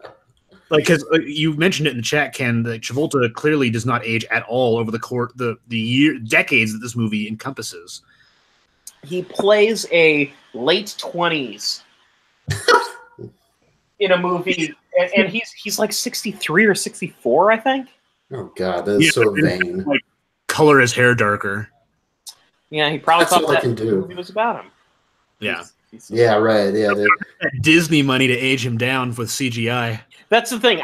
One thing I mentioned in my review is it made the Jeff Bridges de-aging of Tron Legacy look downright convincing. Right. Yeah. So that's all I got. Yeah, I do have. I really need to really quick get another movie off my chest. I saw Fantastic Beasts: The Crimes of Grindelwald yesterday, and here's a hot take from a lifetime Harry Potter fan: this movie sucks. Like, I almost want to hit stop broadcast like right now. Just leave it at that. No, you gotta. Oh man. No, go ahead. I'm listening. Let's let Hawk get his piece out. It would have been a dick move, but I would have been so proud of myself. This movie, like, I've got an emotional response to this movie that makes me strongly consider putting this on my top 10 worst movies of the year. Because I love Harry Potter. I love the Wizarding World. I think it's so interesting what J.K. Rowling has done. But this movie is garbage. It is so boring. This is a 2-hour and 15-minute movie with 15 minutes of actual plot that moves the overarching story forward. Like the entire first 2 hours of the movie is just spinning tires and setting up plot for the third movie. This is supposed to be a 5-movie series. And I know that Bill Leon didn't care for the first Fantastic Beasts. I don't know if Bill A, did you see it? No, I didn't see it. I don't think you saw it either, right, Ken? No, I saw it. Okay, so in January when HBO announced all of the Harry Potter movies were going to be shown, I was like, okay, I will finally watch all of them. Okay. And I capped it off with Fantastic Breasts. And I actually legitimately enjoyed it. In fact, if anything, it was, of all the movies in the Harry Potter franchise, it's the only one that I watched and thought that I thought it was consistently entertaining throughout. Okay, that's fair. I mean, I actually didn't. I rather enjoyed Fantastic Beasts as well, but I know Bill Leon did not. I had a lot of problems, but you said my name and that woke me up. I'd actually fell asleep. I'm sorry about that. Oh no, that's okay. We were talking about shitty movies, so at least he was on. At least you were on mute, unlike Ken. Yes, I was on mute. I heard my name in my headphones, and I quickly sprang up and. No, okay. So I do have an argument to make about this, which is that Fantastic Beasts, the first one, felt so transparently like an attempt to start a big second movie franchise. Like it just felt hollow. It felt. You know, I agree, but I enjoyed it though. It did. There was the charm, any charm that it might have had. Dan Fogel, is that his name? Dan Fogel? Fogelberg? Yes, Fogel. He was my favorite thing in the first Fantastic Beasts. Everything else, I could take or leave. And when it felt patronizing, like, this is the new big Harry Potter franchise, come and see our movie. It felt like, step right up here. J.K. Rowling wrote a new movie. And I totally get that, but I will say, as opposed to, say, the Hobbit movies, I genuinely felt with this initial entry that there was a story that J.K. Rowling was wanting to tell. Now, that said, I'm gonna let you finish.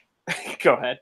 I'm gonna let you finish. There were a lot of things that worked for me in the first Fantastic Beasts. Like, one of my favorite moments was when Dan Fogel's character gets obliviated. And he is, I don't know if it was obliviated. He let drink a potion or something, and he had to forget everything but the Wizarding World, and he got roofied.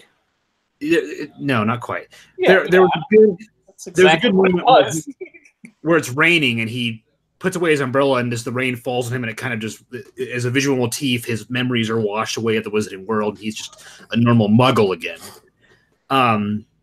In this movie, he and Queenie, the girl that he liked, they reappear. It's like, oh yeah, she apparently the spell only removes the bad memories, and she filled me in on the rest. So here I am again. Like, they completely, in one line of dialogue, they retcon that plot point. So he's back in the movie.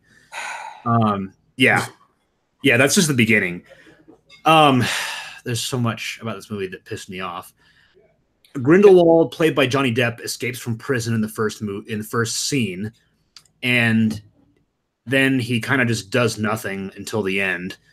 And there's a whole bunch of characters in this movie that just dick around for the whole flick, figuring out, oh, whose family is this person part of? Who's that? There's a character named Lena Lestrange, who's obviously part of the bloodline of Bellatrix, one of Voldemort's followers in the main Harry Potter series.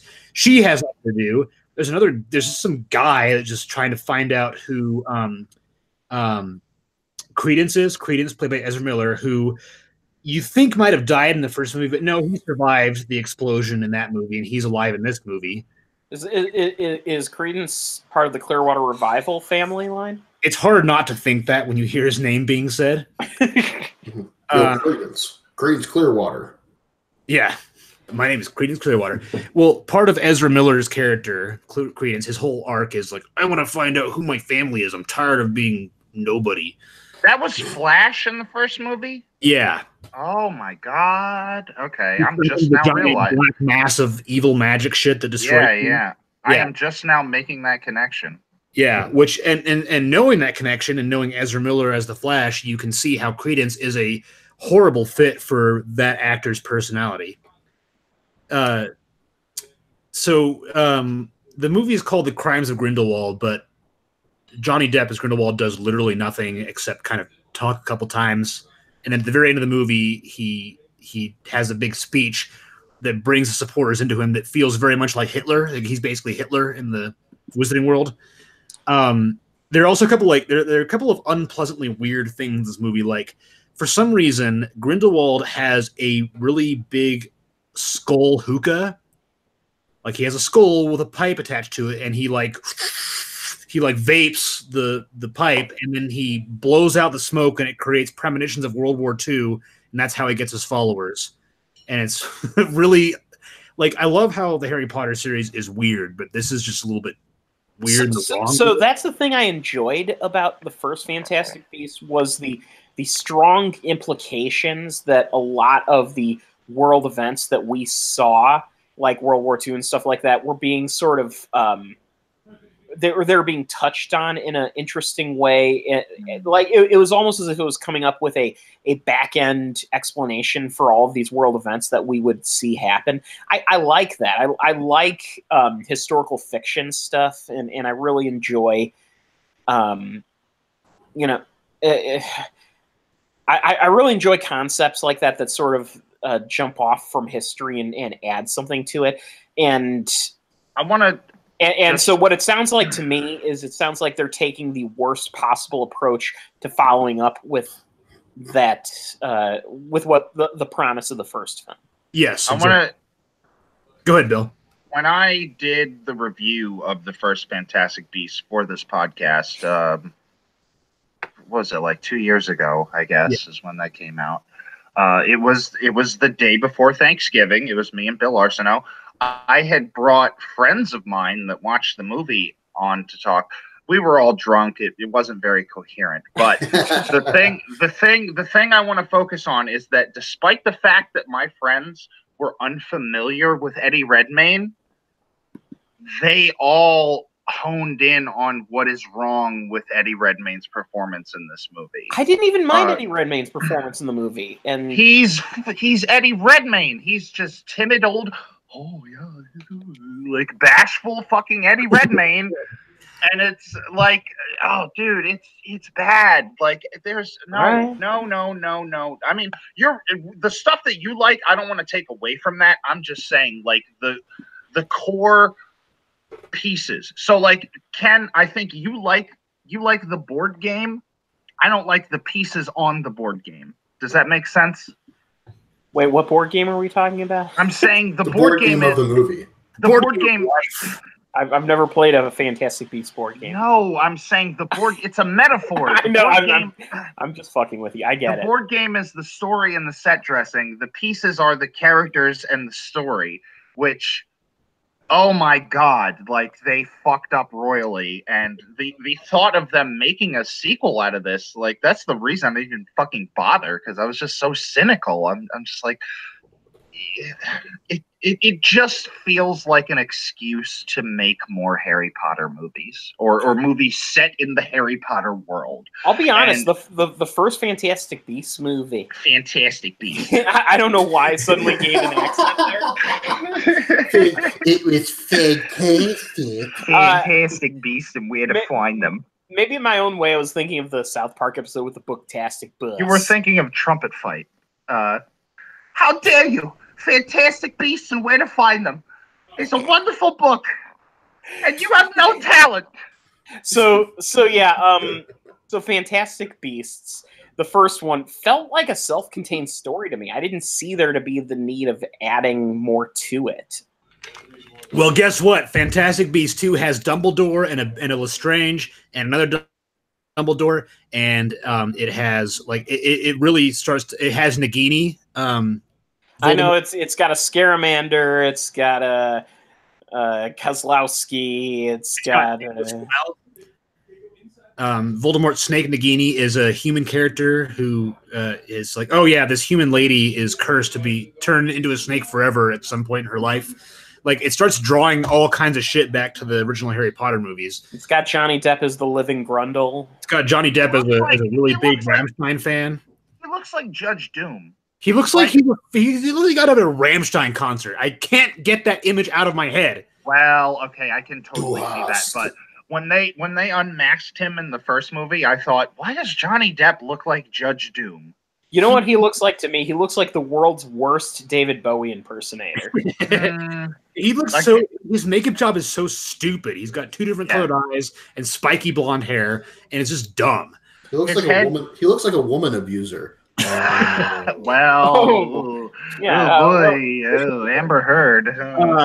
It's just method acting, Bill. Oh, that's what it is. He was just preparing for his role. Yes, as a child, not child. It's a no. He didn't hurt a child. If he did that, that would be even Well, he hurts child in this. He hurts child. He hurts children. This movie has 2 dead babies.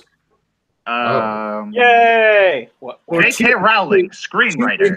Yes, I'm starting to wonder after like Harry Potter and stuff. Like, does J.K. Rowling just have a thing for killing babies?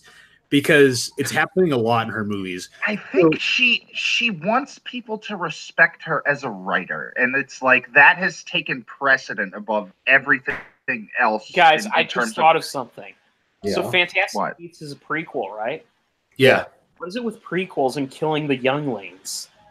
Well, again, I think again, like George Lucas, like I'm serious. I can write mature stuff. Anakin kills the children. Yes. Yeah, it was like that. There's a part in this movie where Grindelwald kills a family, and then they hear like a baby, and they go into the room, and Grindelwald kind of like he crouches down and looks at the baby for a second, then he just gets up and walks away.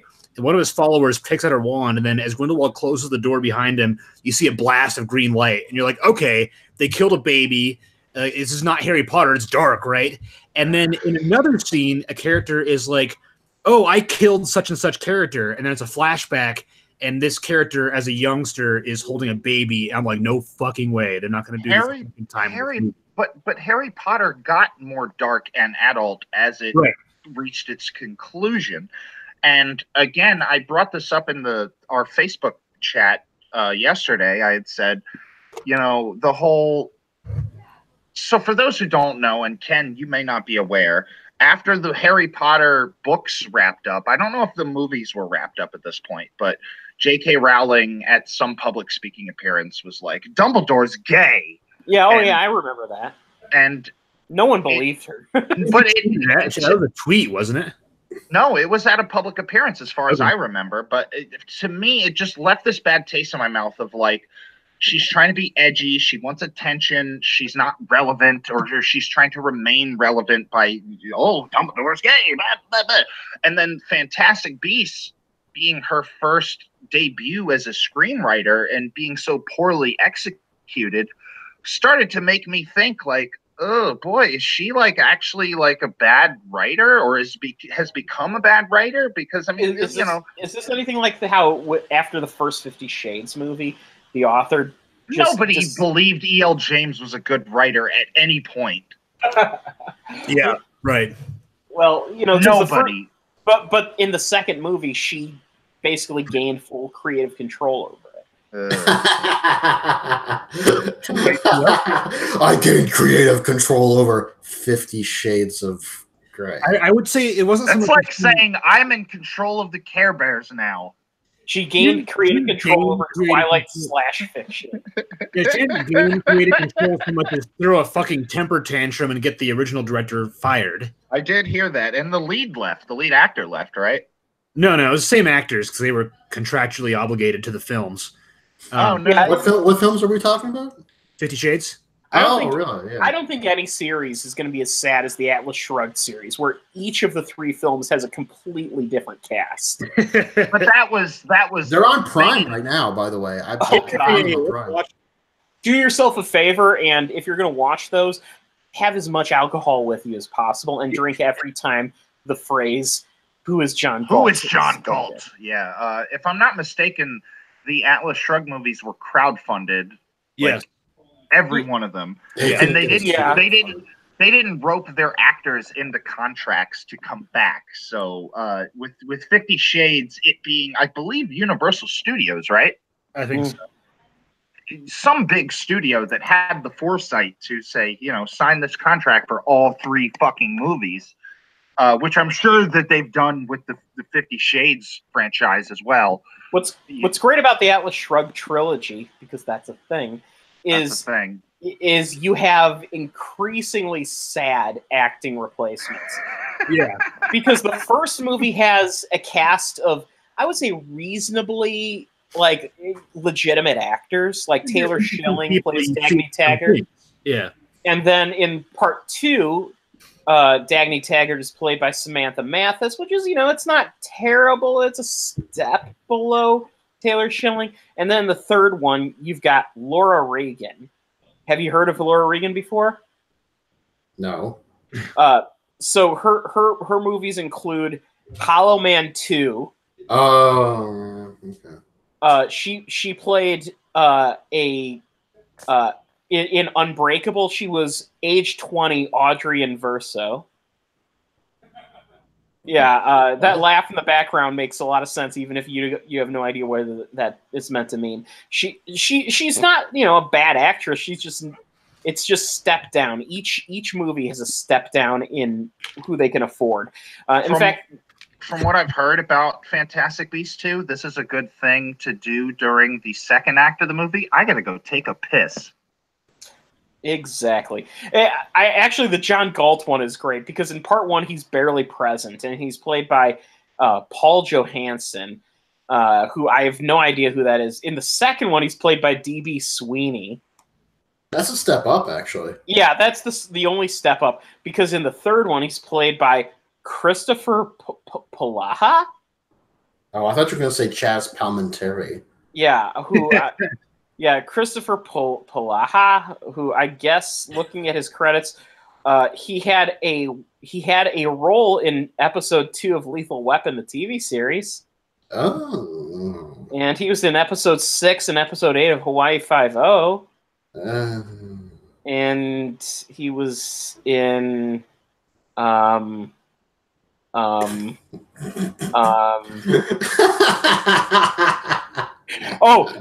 in season 2, episode 1 of It's Always Sunny in Philadelphia, Charlie's crippled. He was male employee. Yeah. He was just in the background typing. So the biggest problem with The Crimes of Grindelwald is that it is boring. It is just crushingly boring. I don't care at all. I mean, Jude Law as Dumbledore was really great. Probably the only really great thing about the movie. Ken, I know that you kind of enjoyed Eddie Redmayne as. I'm not saying I enjoyed it. I thought it was fine. Well, yeah, and it's actually probably the best scene in the movie is him and Tina, played by Catherine Waterston in the first movie. They kind of got a thing going on at the beginning of the second movie. Due to a misprint in a newspaper, she thought that he was engaged to some other lady, and she was very hurt by that. But when in reality, she was actually engaged to his brother, who was introduced in this movie along with this girl, as if we'd known them throughout 2 movies so far. And at one point he mentions that Tina has eyes like a salamander, and in terms of endearment. And Dan Fogel's character is like, do yourself a favor and don't ever say that to her face. And so they're in the French Ministry of Magic, and Newt is talking about her eyes, and he is like exerting like physical force to not blurt out that she has eyes like a salamander.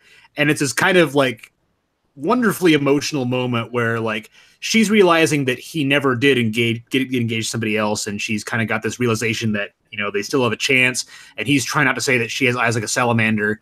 And it's this kind of like really goofy, sweet moment that really punctuated the chemistry that these 2 actors have with each other, like they had in the first movie.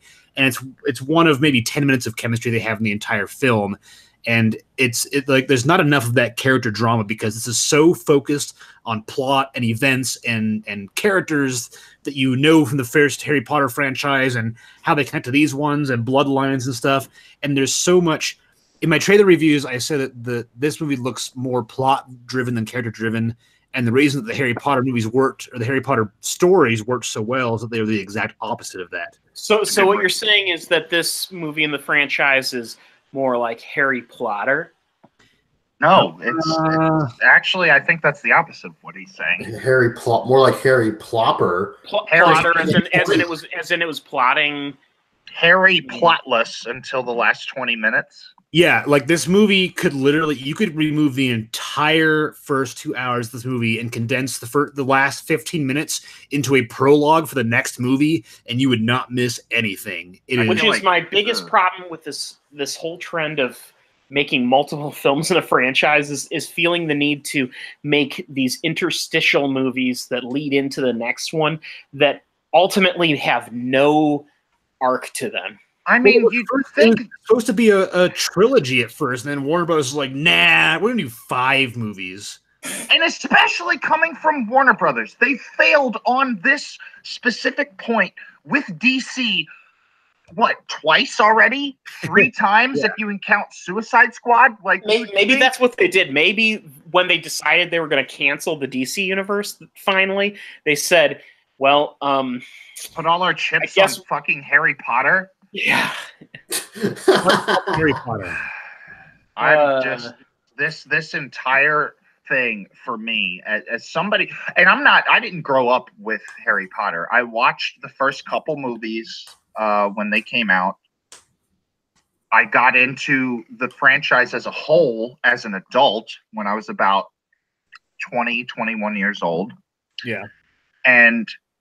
But now just like watching it deteriorate it is sort of sad to see, like, and especially J.K. Rowling being involved. Like, there are parts, I mean, if I get bored watching a Fantastic Beasts movie, I can just imagine J.K. Rowling counting fucking money in her the room where she counts money. I guess that's a thing. I count her money for her in her money counting room. She's got Steve Kloves.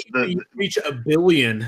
The screenwriter of the other Harry Potter movies is counting her money for her. He's her accountant now, Steve Kloves. Yeah, every 5 minutes he's like, "Hey, there's another $1 million right there," and it's. So I grew up with the Harry Potter franchise. I think I started reading the books in like the mid to late 90s. Saw all the movies in theaters, probably opening weekend. I'm pretty sure. Like, this has been a huge part of my childhood, right? And now, like, to see like even Fantastic Beasts, I was like, you know what? I appreciate this revisit to the franchise. It's not great, but I enjoy this is interesting where they're going. And the Crimes of Grindelwald is a reawakening, or not a reawakening. It's an awakening that, I may have. This is my last Jedi, pretty much. Like I didn't hate Last Jedi, but this is my Last Jedi to Star Wars fans that hated The Last Jedi for the reasons they did. Well, I feel like you're being unfair too, because like Bill A and I are lifelong Star Wars fans, and we both like The Last Jedi. Yeah. I mean, I'm talking about. I think he means for the fans that didn't like Last Jedi. Right. He feels like this is his version of that. Yeah. Yeah, like I get it. Okay, all right. Like Last Jedi was, to me, Last Jedi was a not very good movie filled with some really awesome moments. So I'm not hard on it either way, but Crimes of Grindelwald is like this. You know, I'm starting to not like this universe as much anymore. It's really think JK being involved, like her running the show, seems to be what the problem is. Is that? It is. Yeah, she's that's in charge of character and plot, but somebody else has got to write those scripts. Yeah, because she's not good at it. She's not, and the final twist of who a certain character is was kind of like, you know what? If you want to spoil it, I don't mind. I know what the spoiler is. I read it. Okay, so huge spoiler alert! If whoever's listening, is Harry Potter fans. Harry Potter. At the very end, Credence is revealed to be part of the Dumbledore bloodline. That's the kid from the first movie. Ezra Miller, the Flash. Okay. He's a Dumbledore. I'm just gonna call him the Flash. Okay, I just sat down and I heard that the Flash universe has to do with Harry Potter. No, Ezra Miller. Keep up. Yeah, I was taking a quiz. The character of Credence Clearwater is revealed to be. Clearwater Revival. I was just practicing my wizard skills. He's the revealed. Character of He's revealed to be the bloodline of Dumbledore. What's it called? It's just like that's someone in this movie is worried about characters and stuff. Like, oh, who's Credence? Let's find out. Oh, this black guy is trying to find out who Credence is too, and he thinks he's part of the Lestrange bloodline, who is thought to be dead.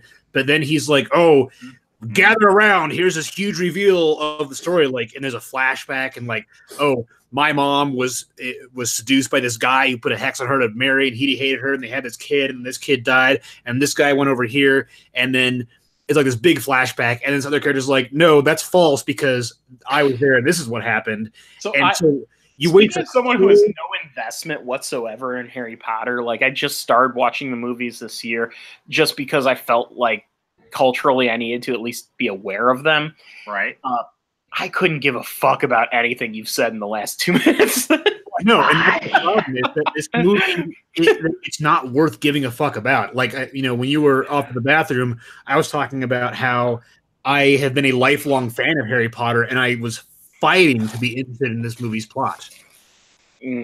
I, Credence, am part of the Dumbledore family line, and I form Willie and the Poor Boys. Yeah, I mean, pretty much. I reached for that You really did. I am singularly responsible for Mardi Gras. At the end of this one, Grindelwald, it was like, oh, your real name is Aurelius Dumbledore, and then they expect the audience to be like, Dumbledore! And then Dun, dun, dun. turns around and he gets mad and he blows up a mountain, and then the movie just ends. What? I would rather watch a feature film version of My Immortal than sit through another fucking Fantastic Beast movie. So Immortal? if these movies Okay, were... wait. Now I gotta give some context. So My Immortal, The Evanescence song? it's the title comes from an Evanescence song. It is one of the most. People think that it might be like a troll, like somebody wrote this as a joke. It's like a hilariously bad Harry Potter fan fiction. Oh, You know what? I have heard of this. I need to revisit this. Oh, dude, you look up tape TEH Pogo on YouTube. He does a fantastic reading of it. Okay, I'll write that down right now. But the biggest thing about this movie is that it takes the Fantastic Beasts stuff and the Grindelwald stuff and rams them into one movie. Like, this should have been somebody on Reddit had a great theory, is that there should be a series of movies based on the Grindelwald and Dumbledore stuff, with maybe Newt Dumbledore. Scamander as like a secondary character in the background, and then Newt Scamander and his Fantastic Beasts should be a separate, standalone, episodic franchise, kind of like James Bond, where every movie he goes to like a new location and finds these wild beasts. That could be interesting, but That's kind of what I thought things were being set up for, honestly. right. Well, yeah, exactly. Like you think it's being set up for that, but then all of a sudden in this movie, it's like, wow, Grindelwald is the main thing, and Newt Scamander really doesn't affect anything. If Newt Scamander just disappeared and wasn't involved in this movie at all, nothing would change. He affects the plot in no way whatsoever. Which bugs me because, like, can you imagine how interesting it would be if, say, like, the movie was just him traveling the world and like, what kind of beasts would you find in India? What kind of what are wizards like in India? What are wizards like in Dark Tourist via Harry Potter world? Yeah. How about Darkest Peru? Is Paddington a wizard? Paddington is a Fantastic Beast, and you know it. and we know exactly where to find him. He's in London. Yes. In the house of that one guy who's on that PBS show everyone talks about. Oh, Paddington. The Downtown Abbey. Downtown Abbey, yes. Downtown. It's not Downton Abbey. It's Downtown Abbey. That's what I've been calling it for the past. I called it decade. that. I was calling it that on Facebook until one of my old history teachers was like, "Hey, I'm going to save you from some abuse," and it's called Downton Abbey. See, here's the thing. The point is to say that because the people who are fans of that show will get angry. Yeah. As Brian Posehn said, the one thing about nerds is there's no way to invoke nerd rage more than getting their obsession wrong. That movie hype kind of burned out after like 3 years, right? Or the show. I guess people still watch. I don't know. Everybody was like Downton Abbey on PBS. Did I sleep through the? And I watched an episode and I was like, this is fine, I guess. It's worth noting Downton Abbey is basically a remake because there was a series from like the 60s, 70s British show called Upstairs, Downstairs that was the exact same concept. Oh, Uptown, Downtown? Did I sleep through the Speed Kills review? Yeah, basically. Yes, you did. Okay, that's fine. Speed Kills sucks. Don't watch it.